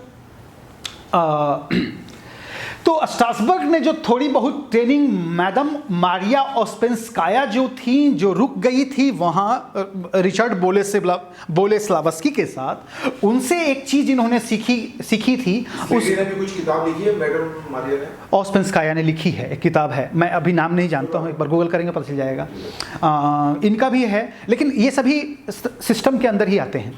हाँ उनका होगा, हाँ उनका होगा। सो एनिमल बिहेवियर जो एड ऑन है उसके अंदर कुछ चीज़ें उन्होंने चेंज की है, कुछ चीज़ों को शॉर्ट करके अमेरिकन एक्टर्स को किस तरह से ट्रेंड किया जाए उसके बारे में बात की जाए तो रिचर्ड बोलेस्लावस्की और ये ओस्पेंस्काया जो हैं वो दोनों ने ही अपनी अपनी चीज़ें कुछ लोगों को, एक्टर्स को दी थी। उसमें एक चीज़ था जिसको हम एनिमल बिहेवियर कहते थे। इनका कहना है कि एक एक्टर के अंदर ना कुछ तरीके का एक एनिमल बिहेवियर हर किसी के अंदर पाया जाता है। जैसे कई बार लोगों को देखेंगे, लोगों को जीभ निकाल कर बात करता है, कैसे भैया सब ठीक है। हाँ, मेरा एक बैचमेट था ऐसा, उसकी जीभ निकाल के बात करता था, तो मैं सोचता था क्या इसके अंदर छिपकली तो नहीं है। कई लोग होते हैं जो अपना सिर ऐसे आगे करके चलते हैं शेर की तरह। ये एनिमल बिहेवियर जो होता है वो लोगों में हर किसी में होता है, ऐसा कहना है, हर किसी में होता है ये एनिमल बिहेवियर साइकोलॉजी के अंदर। लेकिन वो उसको इतना ओपनली नहीं कहता और हम उसको उतना ओपनली देखते नहीं है, पर हर किसी के अंदर होता है। कोई कहते ना कि ये तो धूर्त लोमड़ी जैसा है। ये धूर्त लोमड़ी होना मतलब क्या है? बेसिकली वो लोमड़ी नहीं है, बेसिकली उसके अंदर वो बिहेवियर है ना। अरे देखो खरगोश की तरह घूमता रहता है, इधर से कभी कभी इधर से कभी जंप करता रहता है। जंप करना मतलब क्या है? उसके अंदर वो खरगोश वाली है आदत, बस वो उसके बारे में हम जानते नहीं। ये एनिमल बिहेवियर जो है वो हर कैरेक्टर के अंदर भी होता है। ये मेथड एक्टर को पता करना होता है। मेथड एक्टर लोग इसको अप्लाई करते हैं कि मैं सर्टेन चीज़ केवल एक चीज़ रखूंगा अपने कैरेक्टर के अंदर, कि सब कुछ करूंगा एक्टिंग में और थोड़ा सा ऐसा कर दूंगा, है ना। कभी कभी करेगा, वो बहुत सटल होगा, वो आपको पता नहीं चलेगा, लेकिन वो अप्लाई करेगा और आपको समझ में आएगा कि ये कुछ अलग कर रहा है, ये कुछ डिफरेंट कर रहा है वो। जैसे आप देखेंगे कि वो जोकर के अंदर उसने डाला है ना, बात करते करते ऐसा करता है वो, है करता है ना, क्यों करता है वो? उसके पीछे आपको समझ में नहीं आएगा, आपको लगेगा कि नॉर्मल है, ये नॉर्मल कर लिया है उसने, लेकिन है वो एनिमल बिहेवियर। और वो उसके एक एक्सरसाइज है। एक्सरसाइज इस तरह से है कि आपको एनिमल को वॉच करना होता है, ऑब्जर्व करना होता है, फिर ऑब्जर्व करने के बाद उसको अपनी बॉडी में लेना होता है, अपनी बॉडी में लेने के बाद उसको बहुत दिन तक प्रैक्टिस करनी होती है, उसमें से मात्र एक चीज़ पे रखना होता है। जैसे बंदर की पूरी चीज़ मैंने ले ली, छाल वाल सब ले लिया बंदर का, लेकिन मैं केवल एक ही चीज़ रखूंगा, शायद हाथ का मोशन या शायद पूंछ का मोशन या शायद करता है ऐसा मोशन, एक ही चीज़ मैं रखूंगा बंदर का, और उसको लेकर मैं कैरेक्टर के अंदर डालूंगा अगर मुझे ज़रूरत महसूस हुई तो। ये है एनिमल बिहेवियर। तो Strasberg learn of this exercises from one of the from his former teachers madame Maria Ouspenskaya, who brought them intact to this country from her native Russia, अपने रशिया से लेकर आई थी, in one of the many splinter groups of acting teachers that came originally to Stanislavski to study and learn from the master, eventually living and forming their own school and theatres was Vakhtangov for one and Ouspenskaya for another. एक Vakhtangov करके भी व्यक्ति थे जो स्तानिस्लावस्की के साथ बहुत काम किए थे। आप सोनिया मूर की किताब पढ़ेंगे एक्टिंग के, तो उसमें वख्तनगोव के कंट्रीब्यूशन के बारे में आपको पता चलेगा किस तरह से उन्होंने एक्टर को ट्रेंड किया और सिस्टम को आगे बढ़ाया। उसमें से एक और आदमी थी ऑस्पेंस्काया, जिन्होंने तो एनिमल बिहेवियर के ऊपर बहुत ज़्यादा कॉन्सेंट्रेट किया। उन्होंने कहा कि the animal exercises Ouspenskaya stress so strongly I have gained a popularity and recognition in the Western theater that is unmatched in Russia. Russia में वो उस तरह से जिस तरह से फेमस नहीं हुआ, उससे ज़्यादा फेमस वो कहाँ हुआ है? अमेरिका में हुआ है। और अमेरिका में वो लोगों को ट्रेंड करते हुए वो स्ट्रांगली वो चीज़ें जो है एनिमल बिहेवियर, एनिमल एक्सरसाइजेज जो हैं वो आई। The reason for this are negligible. However, the importance of the exercise today cannot be denied. Strasberg maintained the exercise as a standard part of the students' work in his method. इस exercise को उन्होंने students के लिए एक important part के रूप में रखा था, और ये शुरुआत में sense memory, effective memory trend करने के बाद उन्होंने एक्टर्स को एनिमल बिहेवियर के बारे में भी जानकारी देना शुरू किया और उसके बारे में एक्सरसाइज करवाना शुरू किया। ये थी काम करते हैं थोड़ा सा बस ऑलमोस्ट खत्म होने वाला है। So this phase of method known as animal exercise is actually a limitless number of acting exercise in animal characterisation. The purpose of the exercise are twofold. First, to assist the actor in a more complete understanding of his fellow man in order to portray him more truthfully on the stage. कि क्या एक अपने जिसको मैं portray कर रहा हूँ उसके अंदर क्या बिहेवियर है उसको मैं अपने बॉडी के अंदर लूँ और मैं उसको करूँ. और दूसरा, to use the animal characterization partially और even totally in an actual role, कि उस रोल के भीतर वो क्या है एनिमल बिहेवियर उसके अंदर किस तरह का है उसको अपनी बॉडी में लेकर करना. ये दो चीज़ें जो है वो उसके लिए उन्होंने एनिमल बिहेवियर को यूज़ किया था एक्सरसाइज के अंदर. और last, there are thousand of motions that in a hand, feet, eyes, nose, finger, shoulder, कई चीज़ शरीर के कई चीज़ों में ऐसी मोशंस देखने को मिलते हैं. The whole body go through of which the average individual is totally unaware. हम लोगों को पता नहीं होता है, पर जो लोग अवेयर रहते हैं उसके प्रति, एनिमल्स बिहेवियर के प्रति, उनको पता चलता है. And which is he is usually not interested. जो लोगों को लगता भी नहीं कि वो अपना जीव निकाल रहा है बार बार या आंखें क्यों मार रहा है. However, with actors it must be different. They must learn from other people what the motivating factors are that produce this seemingly meaningless movement. ये चीज़ जो दूसरे में है जनरली मेरे आंखों से मुझे पता नहीं चल रहा है, पर उसके अंदर जो है वो एक्टर एक इंटरेस्ट लेता है कि यार ये ऐसा क्यों करता है ये बिहेवियर. इसको मैनरिज्म नहीं बोलते, मैनरिज्म अलग चीज़ है. मैनरिज्म जो है वो सोशल चीज़ है. जैसे एक आदमी बैठा हुआ अपना पैर हिला रहा है, ये उसका एनिमल बिहेवियर नहीं है, ये उसका मैनरिज्म हो सकता है कि बैठते ही वो अपना पैर हिलाता है, ये हो सकता है.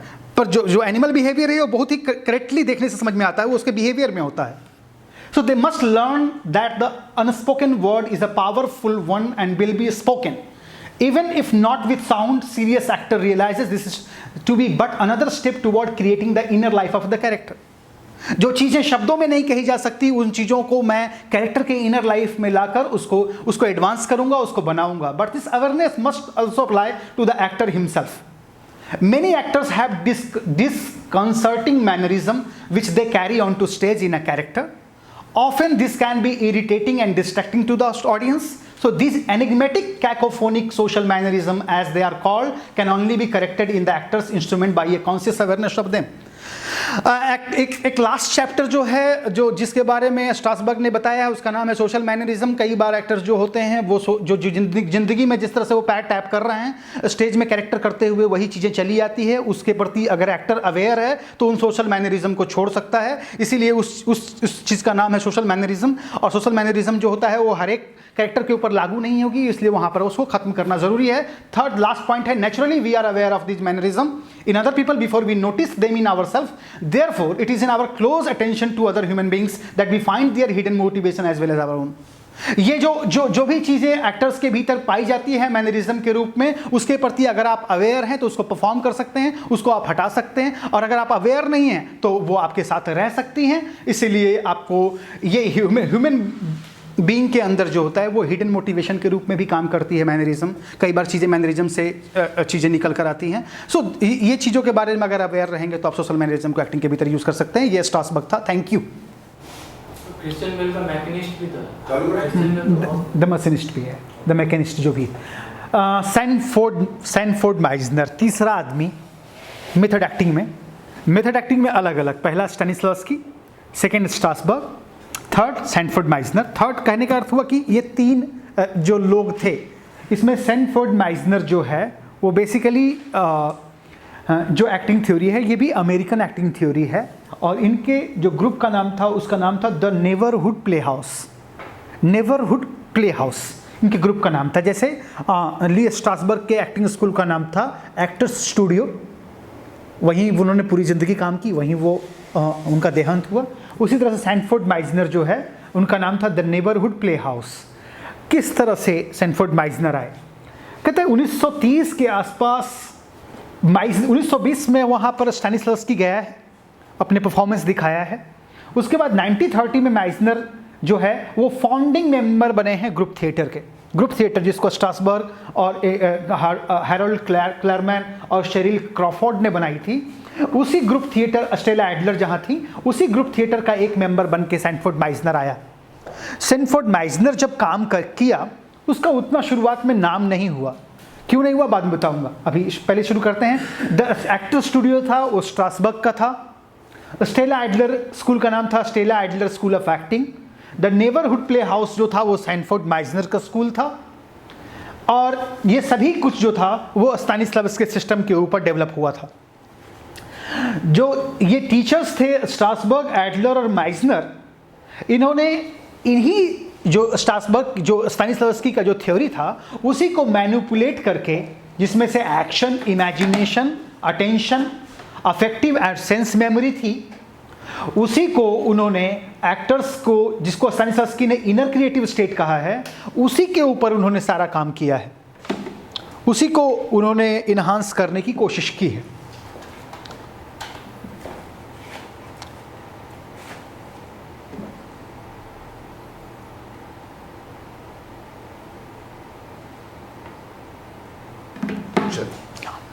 तो फिर से शुरू करो, ठीक है।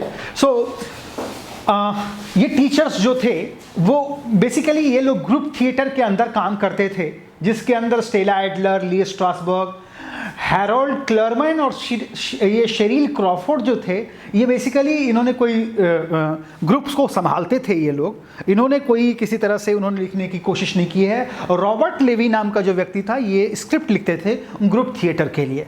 ग्रुप थिएटर ही वो पहली थिएटर है जिसको 1930 में जिसकी स्थापना हुई स्टैनिस्लॉवस्की के परफॉर्मेंस के बाद और रिचर्ड बोलेस्लावस्की से सीखने के बाद इन सभी लोगों ने मिलकर स्थापना की, जिसका एक मेंबर जो था फाउंडिंग मेंबर, उसका नाम सैनफोर्ड माइजनर भी था।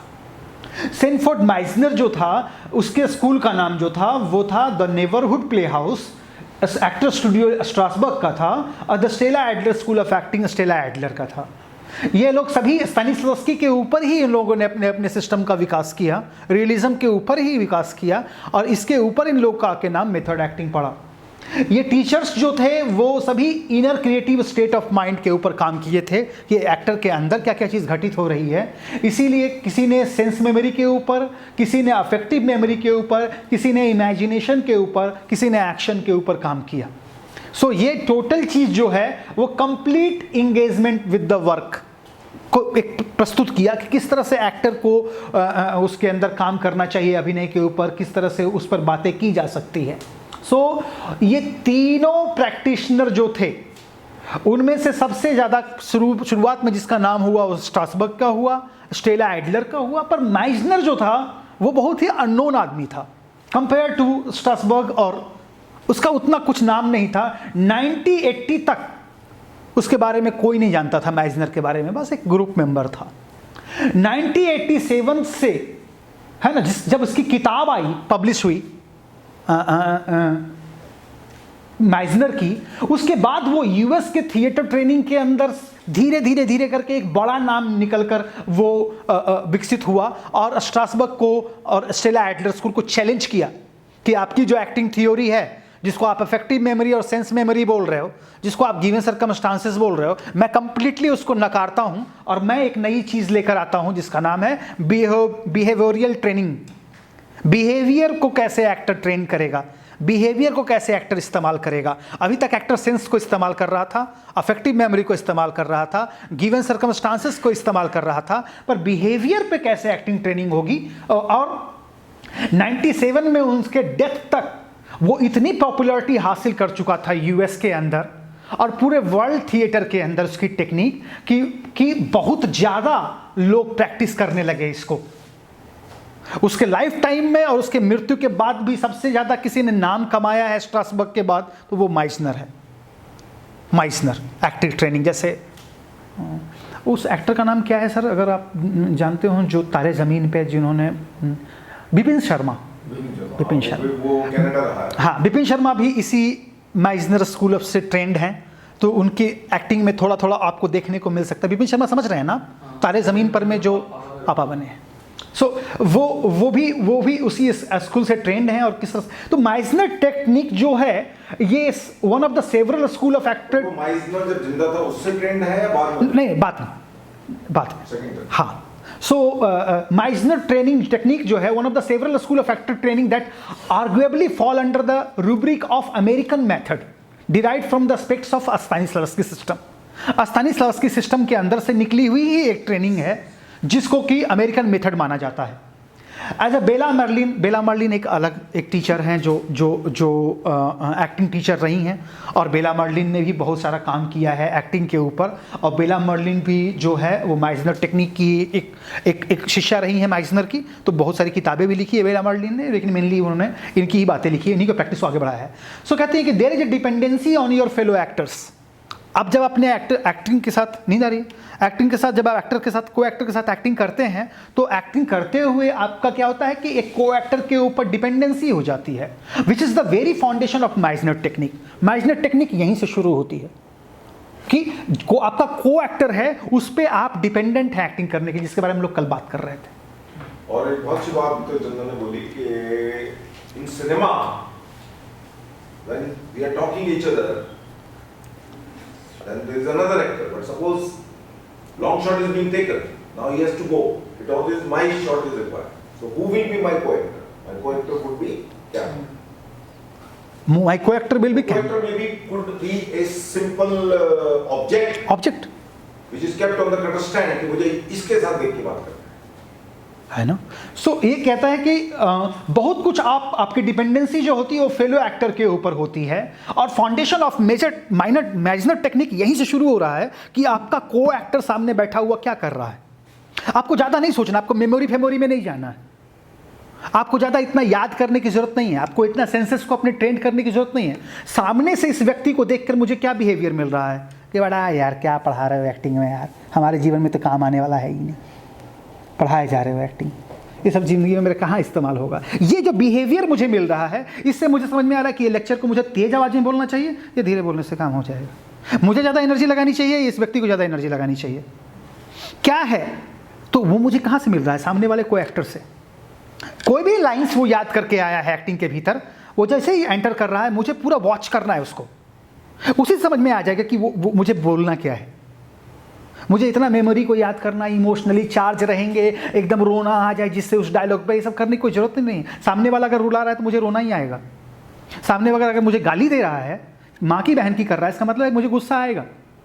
केवल मुझे सुनना है उसके ध्यान से। बिहेवियर पर डिपेंड करो। सो कहता है and in line with this his mantras of don't do anything, कुछ भी करने की जरूरत नहीं है एक्टिंग में unless something happens to make you do it.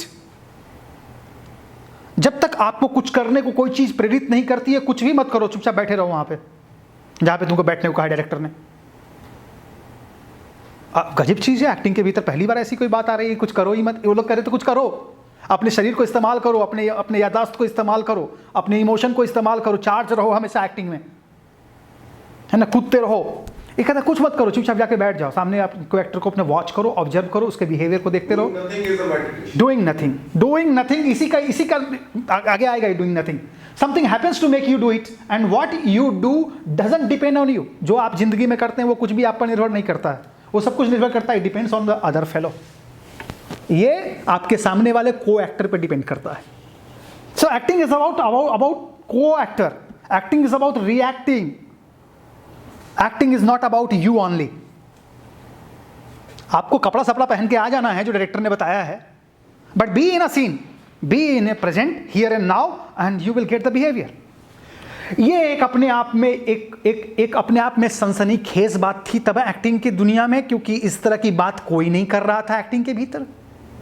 जिस तरह की भारतीय परंपरा में श्री कृष्ण गीता में कहें कि कुछ भी करने की जरूरत नहीं है यार अर्जुन, क्या काहे को चिंता कर रहे हो भाई, सब मैं कर चुका हूं, तुम केवल प्रेजेंट रहो।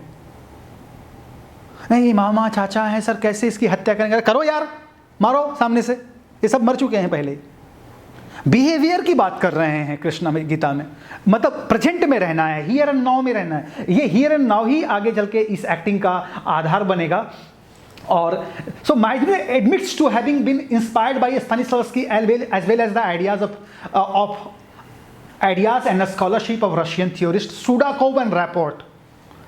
सुडाकोव और रैपोपोर्ट नाम का दो व्यक्ति हुआ था जो जनरली वख्तनगोव के अंदर ट्रेंड हुए थे। ये रशियन लोग थे जो बाद में जाकर मॉस्को आर्ट थिएटर के लिए बहुत सारे प्रोडक्शन इन्होंने बनाए। ब्रेथ को फॉलो किया, बर्टोल्ड ब्रेथ के चेले नहीं, स्तानिस्लावस्की के चेले थे और वख्तनगोव के अंदर ट्रेंड हुए थे। वख्तनगोव भी स्तानिस्लावस्की का शिष्य है।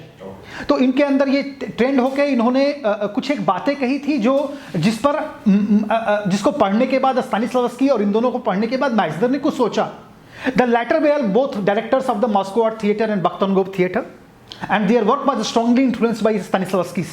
So Sudakov and Rappaport writing introduced Meisner to the concept that would become cornerstones of the technique and inspire his work with not just the notion of our action being dependent on someone or something external, but also the reality of doing. इन दोनों के theory को पढ़ते हुए माइसनर को यह बात समझ में आई और उसने अपने टेक्निक का आधार बनाया कि what is the reality of doing. Doing की रियलिटी, मैं क्या कर रहा हूं वहां बैठा हुआ, मुझे क्या करना है, ये सब नहीं कि मैं क्या सोच कर आया हूं, कैरेक्टर क्या करता है, उसने अपने पास्ट जीवन में क्या किया है, पीछे क्या घटना घटी है, ये सब नहीं। यहां समझना है ये the reality of doing. Reality of doing क्या है, इसको समझने के लिए इसको एक बार देखिए। रैपोपोर्ट कहता है कि आउटवर्ड अटेंशन, बाहर की तरफ अगर अटेंशन रहोगे तो आप less self conscious and more presence होगा तुम्हारा। सेल्फ कॉन्शियसनेस की बात जो कही थी कि एक्टर को कॉन्शियसनेस की में यात्रा करनी चाहिए, ये बात स्टानिस्लावस्की कहता था कि अपने इनर पर ध्यान दो। स्ट्रासबर्ग कह रहा है अपने इनर पर ध्यान दो। ये आदमी कह रहा है कि आउटवर्ड अटेंशन रखो यार, कि सीन के अंदर हो क्या रहा है, कौन आके बैठ रहा है, क्या कर रहा है, उसका बिहेवियर क्या है, उसको वॉच करो। अपने अंदर क्या वॉच कर रहे हो तुम, अपनी साइकोलॉजी में मत जाओ, बाहर की तरफ देखो। लेस सेल्फ कॉन्शियस बनो, लेस अपने तरफ सेल्फ कॉन्शियस मत बनो, मोर प्रेजेंस रखो, अपना प्रेजेंस वहां रखो, अवेयर रहो कि तुम वहां बैठे हो। जब आप अवेयर नहीं होते तो कहां होते हैं? जब आप अवेयर नहीं होते तो आप अपने पास्ट में होते हैं ना। जहां जैसे ही आप अवेयरनेस में होते हैं तो आप प्रेजेंस में होते हैं। एक टीचर का क्या काम होता है? आपको अवेयरनेस में रखना। एक डायरेक्टर के काम क्या होता है? आपको अवेयरनेस में रखना। आपको पास्ट में अगर आप चलेंगे, यहाँ बैठे बैठे मैं यहाँ पढ़ा रहा हूँ, आप गांव चले गए, वहाँ मक्खन खा रहे हैं, घूम के आ रहे हैं, माँ की हाथ की रोटियाँ, अल्लूरियाँ, ये सब सुन के आप प्रेजेंट में नहीं हो ना। प्रेजेंट में वही आदमी होगा जिसका प्रेजेंस होगा। प्रेजेंस कैसे होगा? Less self conscious. आप अपने बारे में कॉन्शियस मत हो रहे यार मेरे मेमोरी काम नहीं कर रहा है, अरे यार मेरा वो नहीं काम कर रहा है, अरे मुझे अगले डायलॉग पे इमोशन देना है ना। No, just outward attention. Second, important to train listening. Listening को इंपॉर्टेंट बनाओ। पहली बार एक्टिंग थियोरी के अंदर, माइसनर के अंदर आर्ट ऑफ लिसनिंग नाम से चैप्टर है कि लिसन, सुनो यार सामने वाले डायरेक्टर। अपने अगले डायलॉग के बारे में मत सोचो, उस आदमी का सुनेंगे तभी तो बिहेवियर आएगा ना। अगर मान लीजिए सामने से कोई गाली दे रहा है और मैंने सुना ही नहीं, कान ही नहीं है, तो गाली का मतलब क्या है फिर मेरे लिए? मैं तो सुनूंगा तभी ना गाली मुझे अंदर रिएक्शन लाएगा। सुनो। Trend listening, observation and perception in actors. Actor के परसेप्शन को देखो कि क्या लेकर वो आ रहा है, क्या कहना चाह रहा है, क्या उसके मन में चल रहा है। ऑब्जर्वेशन को थोड़ा डिफाइन करो। हाँ, ऑब्जर्वेशन क्या है? दो तरह का ऑब्जर्वेशन होता है, inner observation and outer observation. Outer observation वो है कि जैसे अगर इनको मैं ऑब्जर्व कर रहा हूँ तो ये सब क्या है, जो किस तरह से बैठे हैं, वो उनका पैर का आकार उस तरह से क्यों बना हुआ है, दो पैर आगे ज्वाइंट है, ऐसे उठा हुआ है, क्या वो कुछ कहना चाहते हैं अपनी बॉडी लैंग्वेज से? हाँ, वो कहना चाहते हैं कि वो बहुत ही अटेंटिव हैं अपने काम के प्रति, बहुत ही ईमानदार हैं, बहुत ही अटेंटिव हैं और अपने काम को करना जानते हैं। ये सब कुछ मुझे मिल रहा है। आपके पैर के हिलाने से मुझे मिल रहा है कि हाँ सर ठीक है, समझ रहा हूँ सर, मैं जीवित हूँ, है ना। ये सब कुछ मुझे एक बाहरी ऑब्जर्वेशन से मिल रहा है ना। एक आदमी को ऑब्जर्व करने से उसको सब कुछ समझ में आ जाता है हमें, और ये चलता ही रहता है। इनर ऑब्जर्वेशन है कि मैं अपने आप को ऑब्जर्व करता रहता हूँ कि हाँ मैं अभी ठीक हूँ, हाँ मैं एकदम बिल्कुल प्रेजेंटेबल लग रहा हूँ, यस मैं खुश भी लग रहा हूँ, ये लोग भी खुश हो रहे हैं, यस ये सब कुछ मेरे अंदर चल रहा है, नहीं मैं ठीक पढ़ा रहा हूँ। ये मेरा इनर ऑब्जर्वेशन है। इनर ऑब्जर्वेशन है ना आउटर ऑब्जर्वेशन। ये ऑब्जर्वेशन जो कहता है वो उसको भी आउटवर्डली आप करो ऑब्जर्वेशन को। और real emotional root within a fantasy, real emotional root को रखोगे फैंटेसी के भीतर में, कि जो तुम काल्पनिक कहानी कह रहे हो उसके भीतर आपको कहने के लिए उसका जो सत्य है उसको केवल उसको पकड़ कर रखना है। आपको क्या मिलेगा?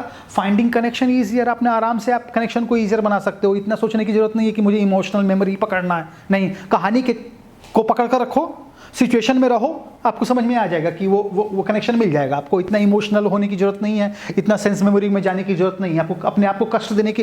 ये एक्टिंग थ्योरी जो है वो पहली बार ऐसी बारे में बता रहा है जहां पर आपको अपने मेमोरी से काम नहीं करना है। व्हाट, दोबारा बताओ, ये real emotional root within fantasy, कि आप जानते हैं कि जो मैं एक्टिंग कर रहा हूं वो इमेजिनरी समय है, मतलब काल्पनिक दुनिया है। उस काल्पनिक दुनिया के अंदर रहते हुए, उस फैंटेसी के भीतर रहते हुए आपको रियल इमोशनल रूट पकड़ के रखना है कि हाँ मेरी माँ मरी है, ठीक है, ओके, लेकिन मैं वहाँ पर बैठ कर रो नहीं रहा हूँ।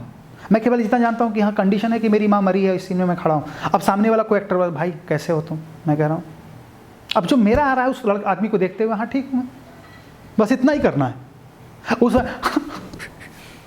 मैं ठीक हूँ। अब ये करने की क्या जरूरत थी यार? ये कहाँ से आया आपके अंदर?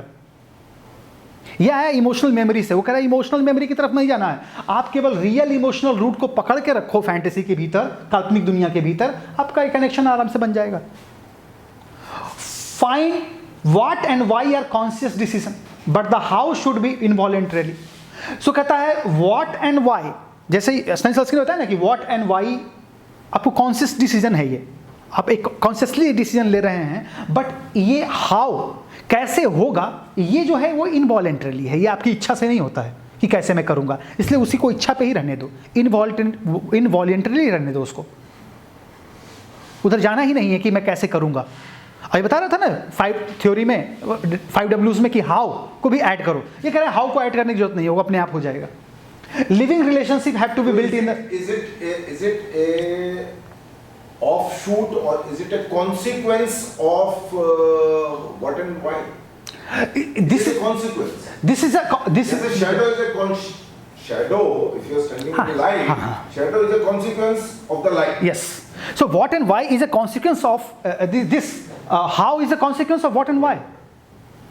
When you will do what, you know the what and why, the how will come to you. So don't take tension. Don't be panic for the how. How I will do it. It will come to you naturally. So living relationship have to be built in the moment. ये जो relationship को लेकर जो बात कही है ये इन the moment होना चाहिए कि हाँ ये मेरा दोस्त है, ये मेरा दुश्मन है, वो उसी मोमेंट के अंदर होना चाहिए एक्टिंग के भीतर। ये पहले से सोच की जरूरत नहीं है कि हाँ मेरा दोस्त आने वाला है, अब वो एंटर करेगा, मेरी बहुत गहरी दोस्ती है। ये सब जो दिमाग में एक्टर बनाता है ये सब बनाने की जरूरत नहीं है। वो जब आएगा तो हाँ जब बात उचित होगी उसे समझ में आ जाएगा सामने वाले को कि हाँ ये दोनों गहरे दोस्त हैं या नहीं। इन द मोमेंट के अंदर रहना, प्रेजेंट के अंदर रहना। सुडोकोव ने भी कुछ बात कही है, acting is the basis of creative mind, feeling stem from action action is the basis of creative state, action ही है जो क्रिएटिव स्टेट के लिए जिम्मेवार होता है, और वहीं से जो है एक्शन फूटता है। Action comes from the spontaneous reaction, action जो है वो उसी समय उसी के तहत स्पॉन्टेनियसली रिएक्ट करने से ही एक्शन आ जाता है, एक्शन को सोच कर आने की जरूरत नहीं है। बट ये जो दो नाम जिनकी बात हो रही है, हाँ, सुडाकोव और रैपोव, हाँ, ये लोग माइजनर से कैसे जुड़े? माइजनर इनसे जुड़ा। अच्छा, इन लोगों की कुछ थ्योरियां थी, और वो क्या थ्योरी थी? वो ये थी, और माइजनर ने इनकी थ्योरीज को ऑब्जर्व किया, वहां से एब्जॉर्ब किया। एक तरफ स्टानिस्लावस्की से अलग धारा जो निकल रही थी ये थी, ये दोनों थे जो काम कर रहे थे वख्तनगॉव के अंदर, जिसको स्टानिस्लावस्की ने ट्रेंड किया था। वख्तनगॉव से इन लोगों ने ये सब चीजें ली और इसको डेवलप किया। अब सैनफोर्ड माइजनर ने उन दोनों को पढ़ा, इन तीनों को पढ़ा, और पढ़ के कहा कि नहीं यार, स्टानिस्लावस्की ने सही नहीं बताया, अब मैं बताता हूं कैसे काम करना है। स्ट्रासबर्ग तो छोड़ो ही, स्टेला एडलर भी छोड़ दो, मैं बता रहा हूं आपको कि किस तरह से नई ढंग से एक्टिंग करनी है। और इस बहुत फेमस हुआ ये थ्योरी। सो कहता है the creative state is destroyed. Meissner को जिन लोगों ने फॉलो किया उनमें वेल नोन एक्टर कौन से माने जाते हैं? माइजनर को जिन लोगों ने फॉलो किया उनमें से कई सारे एक्टर्स हैं, जैसे एक तो कोई हॉलीवुड हाँ, जैसे खुद ही रॉबर्ट डे नीरो भी ट्रेंड है सैनफोर्ड माइजनर से। रॉबर्ट डे नीरो भी ट्रेंड है सैनफोर्ड माइजनर से। हाँ, मैं एक दो और भी नाम बता दूंगा आपको। मैंने पढ़ा नहीं कौन कौन से एक्टर्स हैं, लेकिन हैं बहुत सारे एक्टर्स इसके अंदर trend. So the creative state is destroyed by self conscious जैसे ही हम होते हैं ना, वो क्रिएटिव स्टेट खत्म हो जाता है। सेल्फ कॉन्शियस मतलब कि हाँ मैं कैरेक्टर हूँ, मुझे ये करना है, ये सब नहीं करना है। आपका वो क्रिएटिव स्टेट एकदम बिल्कुल ही मतलब काउंटर लॉ है बेसिकली। स्ट्रासबर्ग और स्टानिस्लावस्की का एकदम उल्टा तरीके से समझा रहा है ये। So the reality of doing is a practical engagement, not just intellectual. Reality of doing, जो मैं कर रहा हूँ स्टेज पे, वो मेरा एक प्रैक्टिकल इंगेजमेंट है, वही मुझे करते रहना चाहिए। नॉट जस्ट इंटेलेक्चुअल, केवल सोचने से नहीं होगा, जो कि स्टानिस्लावस्की कहता है कि कैरेक्टर के बारे में सोचो, उसके बारे में एक बैकग्राउंड तैयार करो, हु व्हाट व्हेन वेयर तैयार करो। कहता है वो सब करने से कुछ नहीं होगा, करते हुए वो सब कुछ आ जाएगा, प्रैक्टिकली करते हुए वो सब आ जाएगा। Complex psychology reduce to simple physical act. Complex psychology जिसके बारे में मनोविज्ञान के बारे में पढ़ रहे थे, उसको हटाओ और reduce to simple physical act, उसको एक सिंपल फिजिकल एक्ट में कन्वर्ट करो कि तुम क्या कर रहे हो स्टेज पे प्रेजेंट में। तुम क्या खाना बना रहे हो, खाना बनाने में तुम ध्यान दो, तुम ये मत सोचो कि खाना मैं क्यों बना रहा हूँ, इन सब के पीछे जाने की जरूरत नहीं है। ब्रिंग्स कॉन्क्रीट बिहेवियर, यही चीज़ है जो बिहेवियर को एक्टिंग के भीतर लाती है या लाकर खड़ा करती है। सो हम लोग पढ़ रहे थे रेपोर्ट, yes, so हम पढ़ रहे थे रेपोर्ट और अभी। So the particular Stanislavski tool that Meissner picked up and ran with was communion with his technique, channeling actors' energy into detailed observation of each other with the quality of dynamic listening. So communication जो chapter हम लोग ने पढ़ा था, याद होगा Stanislavski के बारे में, कि हर आर्ट का मतलब होता है कम्युनियन, कि वो कम्युनिकेट हो। इसी बात को लेकर माइजनर ने और काम किया और उसने कहा कि इस चीज़ में से एक चीज़ ले लेते हैं, डायनेमिक लिसनिंग, कि मैं जब पढ़ रहा हूँ, जब मैं एक्टिंग कर रहा हूँ, तो एक्टिंग करते हुए मैं सब चीज़ को सुन रहा हूँ। जैसे ही मैं सब चीज़ को सुनूंगा, मेरा बिहेवियर ऑलरेडी आ जाएगा। तो उसी एक्टिंग ट्रेनिंग के अंदर उसी टेक्निक को उसने चैनल करके वो उसी एक्टर्स के एनर्जी को, उसको detail observation of each other, एक दूसरे के चीज़ों को समझते हुए क्वालिटी ऑफ डायनेमिक लिसनिंग तैयार करना है, उसी में से लिसनिंग के आर्ट को तैयार करना है। सो बेसिकली वो कम्युनियन के भीतर से, स्टानिस्लावस्की के टूल जो है कम्युनियन, उसी के भीतर से निकल कर ये आया डायनेमिक लिसनिंग, जो माइजनर ने कहा। Communion still allows your actions to come from an inner emotional connection. Communion तभी होगा जब आपके अंदर से एक इमोशनल कनेक्शन, जब आप भीतर से उसको सोचेंगे कि मैं ये कैरेक्टर हूँ, मुझे इमोशनली चार्ज रहना चाहिए, मेरे साथ ये घटना घटी है। However, the attention placement of the actors is directed outward toward the other actors and not inward toward the self, which in turn allows the actors to achieve a finer quality of listening and adapting to the present moment. जो अपना Meissner था, वो Meissner ने क्या किया कि इसी चीज़ को उसने आउटवर्ड, बाहर की तरफ देखने को कहा, इनर की तरफ ज़्यादा ध्यान देने को नहीं बोला। कम्युनियन जो था वो बेसिकली इनर इमोशनल कनेक्शन था, इसने उसको कहा कि इसी अटेंशन को डायरेक्टेड टुवर्ड्स आउटवर्ड, बाहर की तरफ ले जाओ अपने अटेंशन को, और नॉट इनवर्ड, है ना, टुवर्ड्स द सेल्फ। और यही आपको एक्टर्स को अलाउ करेगा क्या, finer quality of listening and adapting to the present moment. पहली बार माइसनर ने बात की है प्रेजेंट मोमेंट के बारे में। अभी तक जो भी लोग बात कर रहे थे मेमोरी के बारे में बात कर रहे थे, ये प्रेजेंट मोमेंट के बारे में बात कर रहा है, ये वर्तमान के बारे में बात कर रहा है कि एक्टर को हर समय एक्टिंग करते हुए वर्तमान में रहने की जरूरत है। और इसी के ऊपर बेस्ड होकर सारी चीजें जितनी भी माइसनर ने कही, माइसनर की जितनी भी एक्सरसाइजेस है वो सभी कुछ प्रेजेंट के बारे में। At the neighbourhood playhouse Meisner established a 2 year training programme. 2 साल का ट्रेनिंग प्रोग्राम उसने एस्टेब्लिश किया। फर्स्ट ईयर में वो इंटायरली जो है वो सब कुछ जो था वो लिसनिंग, सुनना, रिएक्टिंग, को एक्टर की बातों को सुनकर रिएक्ट करना, एंड रेस्पॉन्डिंग इम्पल्सिवली, इम्पल्स पे रिएक्ट करना कि जैसे उसने कहा ए तेरी माँ की, तो उसको गुस्सा आया, थप्पड़ मार दिया। ये इम्पल्स है ना आपके अंदर, ये इम्पल्स आना, ये impulsively while placing attention to the partner, on the partner, अपने पार्टनर के मध्य कैसे इम्पल्सिव बिहेवियर को यूज कर सकते हैं, इसके ऊपर पहली ईयर की ट्रेनिंग बेस्ड है माइसनर एक्टिंग ट्रेनिंग में। फर्स्ट ईयर पूरा लिसनिंग, सुनो अपने पार्टनर को। सबसे ज़्यादा क्या होता है नए एक्टर के साथ, क्या प्रॉब्लम होती है पता नहीं, आप लोग एक्टिंग अगर किए होंगे तो नया एक्टर सुनता नहीं, अपनी लाइनों पर ध्यान देता रहता है, मेरे लाइन आने वाला है, अभी जैसे ये बोलेगा इस पर मेरा पॉइंट पे आ जाऊंगा। नहीं, वो कह रहा है सुनो सुनो, और अगर मन में आता है तब बोलो। बहुत रिलैक्स कर देता है एक्टर को। दूसरा, ये कैमरा एक्टिंग के लिए सबसे इंपॉर्टेंट टेक्निक है। कैमरा एक्टिंग के लिए, कैमरा एक ही चीज़ पकड़ती है। कैमरा जो है ना, ये जीवित चीज़ नहीं है, ये एक टेक्निकल चीज़ है। इस टेक्निकल चीज़ को सबसे ज़्यादा पता है क्या आता है, इमोशन से भी ज़्यादा सबसे अच्छा काम करता है कैमरा एक्टिंग के लिए बिहेवियर।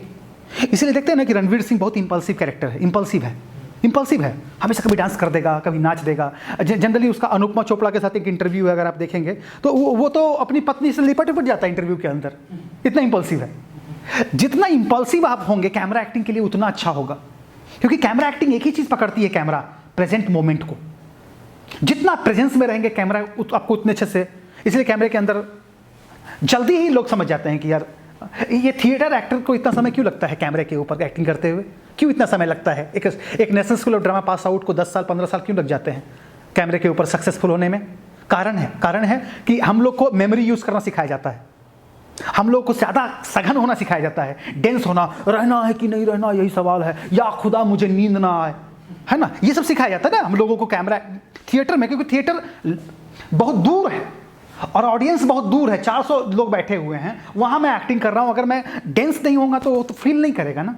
कैमरा मेरा यहाँ है खड़ा, इसको इतना इंटेंस होने की रहना है कि नहीं रहना यही सवाल है, ये सब इसको पसंद नहीं है, इसको आराम से बिल्कुल नॉर्मली बात करना है इससे कैमरे से। तो क्या तुम ये कहना चाहोगे कि बहुमुख में जो नाटक होता है वो is more towards the cinema than the play which happens in Kamani और शिवराम?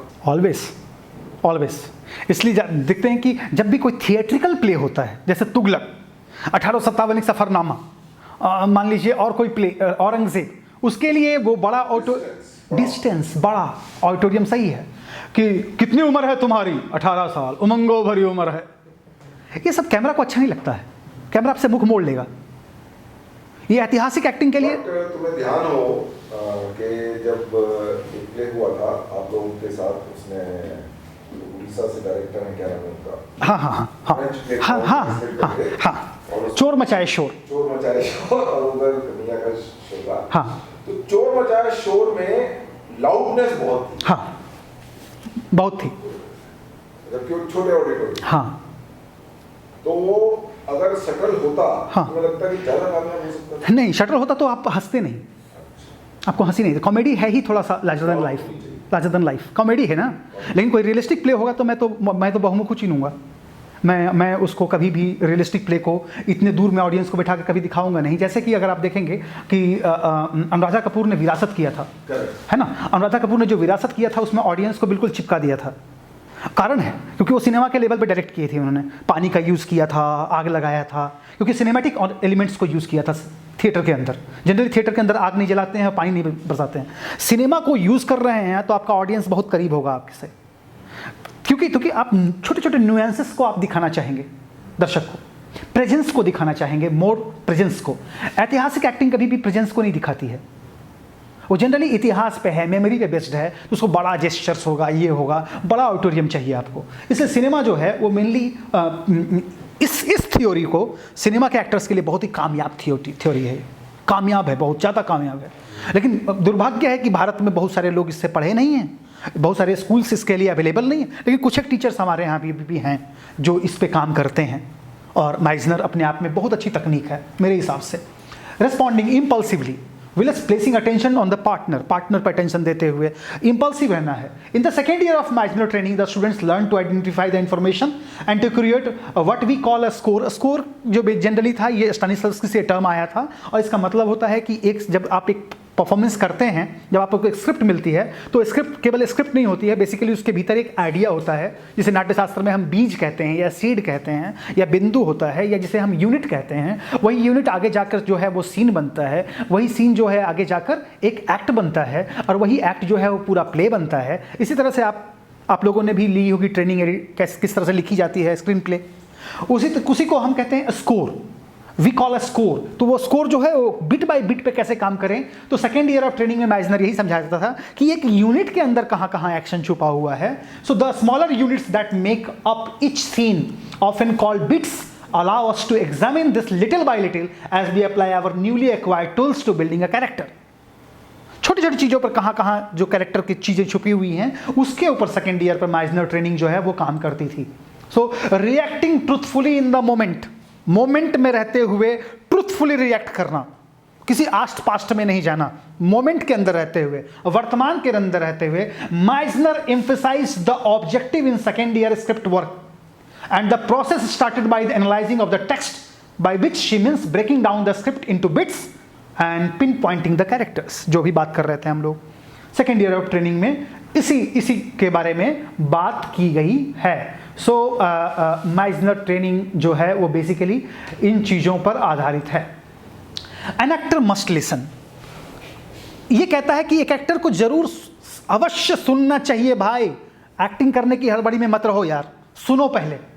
रिपीटेशन एक्सरसाइज है इनका, मैं यहाँ पर आप लोगों के साथ नहीं कर रहा हूँ पर आपको समझा देता हूँ। रिपीटेशन मतलब होता है एक दूसरे से वो डायलॉग, जैसे मैंने आपको कहा कि तुम्हारी टोपी पिंक है, तो आपने कहा हाँ मेरी टोपी पिंक है, फिर मैंने कहा हाँ तुम्हारी टोपी पिंक है, फिर आपने कहा हाँ तुम्हारी मेरी टोपी पिंक है। ये तब तक चलता रहेगा जब तक आपको, हम दोनों को लगने लगेगा, जब तक मैं इधर रोक न दे। एक्सरसाइज यही थी कि आपकी टोपी पिंक है, वो कहता था हाँ मेरी टोपी पिंक है। तुम्हारे बाल काले हैं, हाँ मेरे बाल काले हैं। लेकिन इस बात को करते हुए कभी भी कोई बात पास्ट का लेकर नहीं लाना है। जैसे कल तुम्हें मैंने पान की दुकान पे देखा, तुम्हारी टोपी पिंक है तो सामने दिख रही, तो प्रेजेंट में मैं बोल रहा हूं ना, लेकिन तुम्हें मैंने कल पान की दुकान पर देखा, ये क्या है?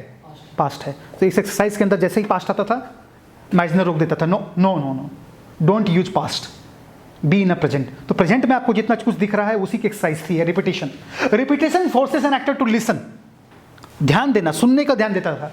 बी इन द मोमेंट में रहोगे तभी तो देख पाओगे ना अपने एक्टर को। And avoid being self conscious होने की जरूरत ही नहीं, क्योंकि पास्ट के बारे में बात ही नहीं कर रहे हैं, सब बस सामने ऑब्जर्व करो और बोलो।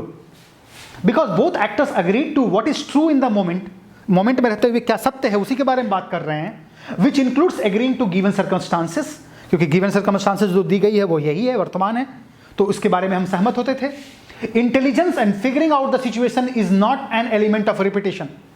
सो कहता है कि which includes agreeing to given circumstances. Intelligence and figuring, intelligence के बारे में जैसे कि मैंने बोल दिया तुम बहुत चालाक दिख रहे हो, ये इंटेलेक्चुअल बात है यार। चालाक कोई दिखता है क्या? चालाक कोई होता है। तो ये सब इंटेलेक्चुअल बातें जो थी वो रिपीटिशन के अंदर, एन एक्टर मस्ट लिसन वाले एक्सरसाइज के अंदर इंटेलिजेंस की बातें करना जो था वो मना था। So repetition is like a ping pong game and does not include thinking. Repetition जो था वो कभी इधर से वो फेंका बॉल तो वो उधर से वो फेंका, ये ऐसे करके डायलॉग फेंकते थे, बॉल नहीं, इसलिए उसका नाम था पिंग पोंग गेम। एंड ये थिंकिंग को इंक्लूड नहीं करता, जैसे कि तुम्हारे पापा ने कहा कि तुम बहुत शैतान हो, ये नहीं बोलना है। क्यों? क्योंकि ये थिंकिंग है, थिंकिंग को यूज़ नहीं करना है। If you can't listen you can't act, ये इन्होंने कहा है। अगर आप नहीं सुन सकते आप एक्ट नहीं कर सकते। If you can't listen you can't act, if you can't listen you can't act, simple सी बात है। सेकेंड चैप्टर जो उन्होंने बताया है जो बहुत ही इंपॉर्टेंट है, an actor must learn to avoid being self conscious. एक एक्टर को सेल्फ कॉन्शियस होना हमेशा अवॉइड करना चाहिए। कैसे अवॉइड करेंगे? If a person is thinking about what is happening, अगर एक आदमी एक्ट करते हुए ये सोच रहा है कि क्या घट रहा है, इंस्टेड ऑफ रिएक्टिंग कि मुझे क्या रिएक्ट करना चाहिए, that person is a self conscious.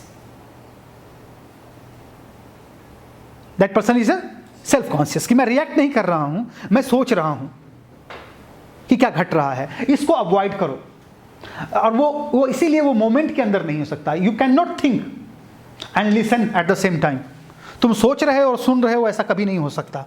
या तो सोचो, शौचालय में जाओ, या बैठकर सुनो। So you can't think and listen at the same time. Repetition is built on a behaviour and truth in the moment. Repetition exercise जो थी वो बिहेवियर के ऊपर थी और truth in the moment, moment के अंदर ट्रूथ को शो करता है। व्हेन इन अ डाउट, जब कभी आपको शंका होती है एक्टिंग करते हुए कि मैं पास्ट में जा रहा हूं, रिपीट करो। क्या रिपीट करो? वही एक्सरसाइज कि तुम्हारी पेन, तुम्हारी टोपी पिंक है, हाँ मेरी टोपी पिंक है। तुम्हारे हाथ में दाएं हाथ में कड़ा है, हाँ मेरे दाएं हाथ में कड़ा है। फिर तुम मुझे बोलोगे कि हाँ सर आपका एक रुद्राक्ष लटका हुआ है। मैं कहूँगा हाँ मेरा रुद्राक्ष लटका हुआ है। सर रुद्राक्ष की डोरी जो है काली है, हाँ रुद्राक्ष की डोरी काली है। फिर मैं कहूँगा कि तुम्हारी आँख, तुम बहुत सुंदर भी दिख रहे हो, ये भी सोचना है, तो तुम्हारा 3 कलर का शर्ट है। या ऐसे करके समझाते हैं। 3-3, 5-5 दिन, 10 दिन, 3-3 महीने एक्सरसाइज चलती है, मात्र यही कि कैसे केवल आप सामने बैठे हुए चीज़ों के बारे में बोल रहे हैं। कभी पास्ट में नहीं जाना है, थिंकिंग में नहीं जाना है, जाना ही नहीं है, मना किया है इस आदमी ने। एक बहुत अच्छा शॉर्ट फिल्म है, मैं बताया था, कभी ढूंढना पड़ेगा मुझे। जी। उसमें क्या है कि एक्टर ऑडिशन के लिए आता है। हाँ जी जी जी। और उसमें डायरेक्टर जो है बोलता है ठीक है, तो जहाँ वो ऑडिशन दे रही है वो लेडी वहाँ बैठी है और साइड में कोई बैग रखा हुआ है। वो बैग उसका नहीं था। अच्छा अच्छा, बैग उसका था। ठीक। तो बैग वहाँ दूसरी चेयर पे रखा था। तो डायरेक्टर आया तो उसको लगा कि भाई किसी का बैग होगा। तो उसने बोला कि तुम्हारे बैग में क्या है? तो उसने बैग खोला और उठाया और उसने खोलना चालू किया। तो इसमें डायरी है, पेन है, लिपस्टिक है, ये है वो है, जो था वो चलता रहा ऐसे ऑडिशन उसी के ऊपर चलता है। वो ऑडिशन खत्म हो गया और उसके बाद वो बैग लेके चली गई वो लड़की। तो अब दूसरा एक आदमी आया जिसका वो बैग था। तो तब तक वो डायरेक्टर वहीं पे बैठा हुआ था। तो उसने बोला कि I am sorry, your assistant took my audition, I left my bag here, so I just came इन।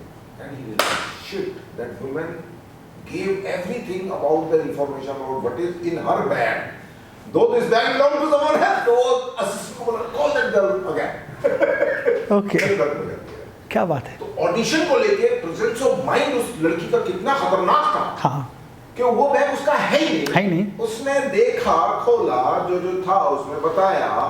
और वो एक्टर के लिए बहुत अच्छी वो एक्सरसाइज हो सकती है। बिल्कुल। एक्टिंग में कितना प्रेजेंस ऑफ माइंड रहा होगा उसका, तो उसका बैग है ही नहीं। बिल्कुल किसी और का बैग बिल्कुल। तो मिलता है, उसी के बारे में बताते नहीं, ये मेरी डायरी है, मैं अपनी डायरी लिखती हूँ। सो वही मैं कह रहा हूँ कि प्रेजेंस ऑफ माइंड, ये ऑल अबाउट प्रेजेंस के बारे में बात कर रहा है। केवल प्रेजेंस के बारे में बात कर रहा है कि acting all about your presence, your here and now, nothing past, no memory, no emotional memory, no sense memory, no effective memory, कुछ भी नहीं यार, यहाँ ध्यान दो। सो कहता है कि I would go on repeating until everyone was bored to death. जब तक लोग मरने तक ना पहुंच जाए ना, तब तक मैं रिपीट करता रहूंगा। ये कहता है रिपीटेशन एक्सरसाइज को तब तक करता रहेगा जब तक आदमी बोर नहीं हो जाए, मरने तक न चला जाए, ऐसा माइसदर ने कहा है। If a person is thinking about what is happening instead of reacting, अगर एक आदमी केवल रिएक्ट करने के बावजूद केवल ये सोच रहा है कि क्या घट रहा है, that person is self conscious. वही पर्सन जो है सेल्फ कॉन्शियस है and can not be in the moment. वो मोमेंट में नहीं हो सकता है, मैं मोमेंट में नहीं हो सकता है। So you can not think and listen at the same time. Repetition is built on a behaviour. Repetition की एक्सरसाइज जो है बिहेवियर के ऊपर बेस्ड है and truth in the moment. इस मोमेंट के अंदर अभी जो घट रहा है उसके अंदर सत्य के बारे में है। So when in doubt repeat, जब भी डाउट में हो रिपीट करो। मतलब क्या हुआ इसको थोड़ा एक्सप्लेन करो। व्हेन इन डाउट रिपीट, जैसे मान लीजिए आप ऐसे एक्सरसाइज कर रहे हैं और आपके अंदर अचानक से आएगा कि ये आदमी जो है कल मेरी इसने 500 रुपये दिए थे, और आपका अचानक से ये बात करते करते आपने कहा कि कल तुमने मेरे 500 रुपये लिए थे। उसने कहा कि फिर से रिपीट करो जो तुमने देखा है, इसी के बारे में बात करो। जब भी तुम संशय में हो, किसी बात को लेकर संशय में, मेमोरी को लेकर संशय में हो, इसके प्रेजेंस को लेकर संशय में हो, या कोई चीज़ और मन में आ रहा है, रिपीट करो। When in doubt about what? Doubt about anything. Doubt about yourself, doubt about your co-actor, or doubt about the circumstances. आपको तुरंत रिपीटिशन पे आ जाना है ताकि आप वर्तमान में आ जाओ।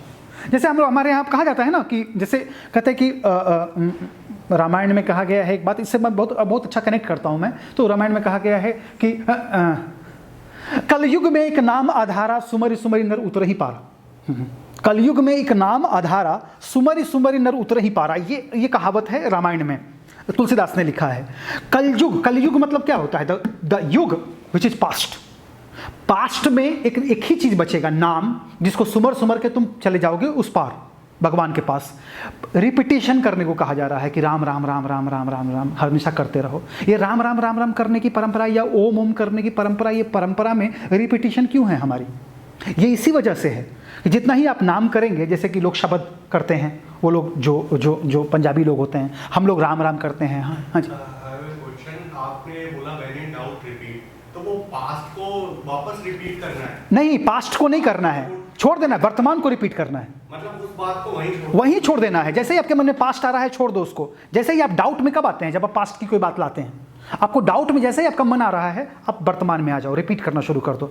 इसीलिए हम लोग में है ना कि जैसे ही क्या करें, मतलब वापस वो प्रेजेंट की चीज जो आपके सामने कोई एक्टर है उसको देखो, उसके बारे में बोलो, अपने डायलॉग को रिपीट करना शुरू कर दो। जो आप प्रेजेंट मोमेंट हो उसको रिपीट करो, उधर मत जाओ, पास्ट में मत जाओ। जैसे कि मैंने बोला ना कि एक्सरसाइज है कि तुम्हारी टॉपी ब्लू है, जैसे उसने कहा कि मेरा शर्ट वाइट है, तो तुरंत इसी पे आ जाओ आप और उसको रिपीट करते रहो जब तक कि तुम्हारा पास्ट डाउट खत्म ना हो जाए। डाउट मतलब पास्ट। तो हमारी परंपरा में भी यही है कि आप लोग राम राम राम राम करते रहो। लोग बोलते हैं ना कि राम नाम करोगे तो उबर जाओगे मतलब किससे? पास्ट से। कहाँ चले आओगे? प्रेजेंट में। अब प्रेजेंट में मोमेंट में रहोगे तो जिंदगी को एंजॉय करोगे आप। दुख कहाँ है? पास्ट में ही है ना। जब सोचते हो कि मैं राजा था, मेरे पापा के पास इतने पैसे थे, एक समय की बात है मैं बहुत अच्छा स्टूडेंट था, दुख तभी आता है ना। प्रेजेंट में रहो। Self conscious is not the same as self awareness. Self awareness अलग चीज है। ये कह रहा है सेल्फ अवेयर होने के लिए, सेल्फ कॉन्शियस होने के लिए नहीं। सेल्फ कॉन्शियस हो गए तो कभी एक्टिंग नहीं कर पाओगे। अरे मैं एक्ट करने जा रहा हूँ, वहाँ मेरे सामने मम्मी बैठी हुई है, अरे पापा जी बैठे हुए हैं, डायरेक्टर साहब भी बैठे हुए हैं, एनएसडी के डायरेक्टर बैठे हुए, अब मेरा क्या होगा? ये सेल्फ कॉन्शियस है। सेल्फ अवेयरनेस कि हाँ सभी बैठे हुए हैं, मैं देख पा रहा हूँ यार, मैं 360 डिग्री पे देख रहा हूँ सब कुछ सामने, कोई प्रॉब्लम नहीं है, मैं वर्तमान में हूँ, मैं जान रहा हूँ कि सब बैठे हुए हैं और मुझे एक्ट करना है, मैं एक्टिंग कर रहा हूँ। ये कह रहा है सेल्फ अवेयरनेस में रहो। As it pretends to Meisner actor training. Meisner actor training के अंदर यही सेल्फ अवेयरनेस के बारे में बात की गई है, सेल्फ कॉन्शियस के बारे में बात नहीं की गई है। सेल्फ कॉन्शियस के बारे में बात की गई है स्टेनिस्लॉवस्की प्रोसेस के अंदर। पॉइंट ऑफ व्यू, पीओवी क्या होता है एक्टिंग के भीतर? माइजनर कहता है कि पीओवी जो है, point of view is determined in how a person interprets information from another. In other words, this ties into theory of mind and ability to read another's mental state, which is a foundational principle of Meissner. For example, ये पहले example समझ लीजिए। You have a blue eyes, तो B आदमी जो B बैठा है वो बोलता है I don't have a blue eyes. You have a blue eyes, I don't have a blue eyes. Repetition allow for spontaneous point of view. ये जो मैं कह रहा हूं कि you have a blue eyes, इसका मतलब है मैं अपना पॉइंट ऑफ व्यू प्रस्तुत कर रहा हूं। ये पॉइंट ऑफ व्यू और उसका पॉइंट ऑफ व्यू यही चलते रहना चाहिए। यही पीओवी का गेम है एक्टिंग। मुझे ऐसा लगता है कि तुम बहुत सुंदर हो, एक लड़की को मैंने बोला, इसका मतलब है कि मैं अपना पॉइंट ऑफ व्यू प्रस्तुत कर रहा हूं। इस पॉइंट ऑफ व्यू को रखना। You have a blue eyes, yes I don't have blue eyes. Repetition allows for spontaneous point of view. Here one person believes the other to have blue eyes. If the person does not have blue eyes, there will be a strong point of view. No, I don't have a blue eyes. ये point of view को रखना, एक दूसरे को point of view को रखना ही acting है, ऐसा इन्होंने कहा है। सो माइजनर जो है वो all about, so the behaviour will not lie, words lie, ऐसा साइनफोर्ड माइजनर ने कहा है। बिहेवियर कभी झूठ नहीं बोलता, शब्द झूठ बोलते हैं। शब्दों के जाल में मत फंसो, बिहेवियर के जाल में रहो। शब्द बोलना केवल एक्टिंग नहीं है, बिहेवियर को करना एक्टिंग है।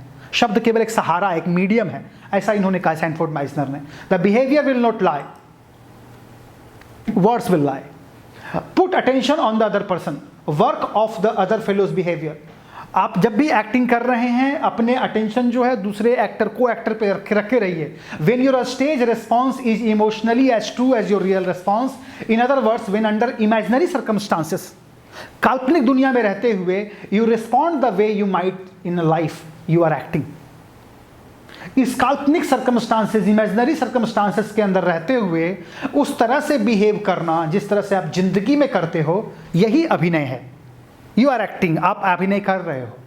सो when your stage response is emotionally as true as your real response. जिस तरह से आपका रियल रिस्पॉन्स जिस तरह से जीवन में होता है किसी घटना के प्रति, उसी तरह से स्टेज के ऊपर या कैमरे के ऊपर भी करोगे, वही अभिनय है।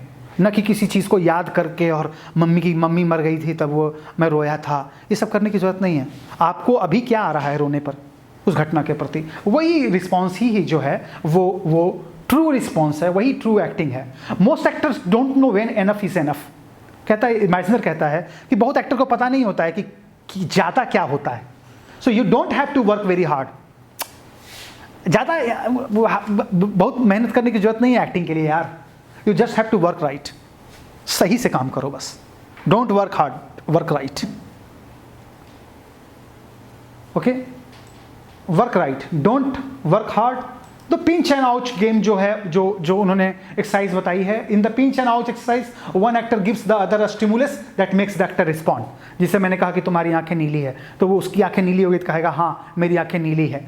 मैं कहूँगा कि हाँ तुम्हारी आंखें नीली है, फिर वो कहेगा कि हाँ मेरी आंखें नीली है। तब मैं देखूंगा एक्सेप्टेंस बन रहा है, तो मैं कहूँगा कि तुम्हारी आंखें लाल है, कहेगा नहीं मेरी आंखें लाल नहीं है, हाँ तुम्हारी आंखें लाल नहीं है। Acceptance, pinch and ouch. So for example, if I am playing a role of Juliet in Shakespeare, कहता है कि शेक्सपियर का जो रोल कर रहे हो आप, रोमियो जूलियट में आप जूलियट का रोल कर रहे हो और रोमियो आपके ऊपर ध्यान नहीं दे रहा है, तो आप क्या करोगे जिससे कि रोमियो आपके ऊपर ध्यान दे? क्या करोगे आप? तो सो कहता है for example, if I am playing the role of Juliet in Shakespeare's Romeo and Juliet and my Romeo will not look at me, slouches throughout every scene with me and taps his foot continuously when he is supposed to be in love with me. My work will be very challenging because my Romeo is not demonstrating through his behavior that he likes me. वो मुझे पसंद करता है ऐसा वो acting नहीं कर रहा है, देन मैं क्या करूंगा? Much less that he is in love with me, I have to justify falling in love with him. As mentioned above, the only way I could possibly do that is to think of someone I have romantically been in love with and take the behavior as his way of falling in love with him, with me. If, however, if this less than ideal situation is due to Romeo being in an abusive relationship that is requiring him to diminish his effect. कई बार ऐसा होगा कि acting करते हुए आपका character बिल्कुल सही idea प्रस्तुत नहीं करेगा, आपका कोई एक्टर, देन आप क्या करेंगे? आपको अपने बिहेवियर के ऊपर रहना है। आपको ये सोचना है कि ठीक है मैं प्रेम में हूँ, शायद वो रोमियो जो है वो मुझे इतना प्यार नहीं करता है, देन उसी को एक्ट करो। आपको एक्टर से इतना एक्सपेक्ट मत करो कि हाँ यार वो मुझे वही इमोशन देगा तभी मेरा ये इमोशन निकल कर आएगा। No, the depend on the situation what he is doing there in a present moment, and that is the basis of pinch and ouch. कि मैंने तुझको चुटकी काटी, पिंच, और वो किया। ये जो मोमेंट के अंदर जो हो रहा है, यही पिंच एंड आउच जो है, यही एक्टिंग का बेस है। आप पिंच एंड आउच में रहो। So living truthfully under imaginary circumstances, एक बड़ी बात है कि आपको ये जितनी भी एक्टिंग आप कर रहे हैं वो इमेजिनरी सर्कमस्टांसेस के कर रहे हैं और उसी के अंदर आपको ट्रूथफुली रहना है। सो कहता है if an actor can have the tools that and self-awareness to live truthfully in given circumstances, the actor can believably portray a character in any time period or style.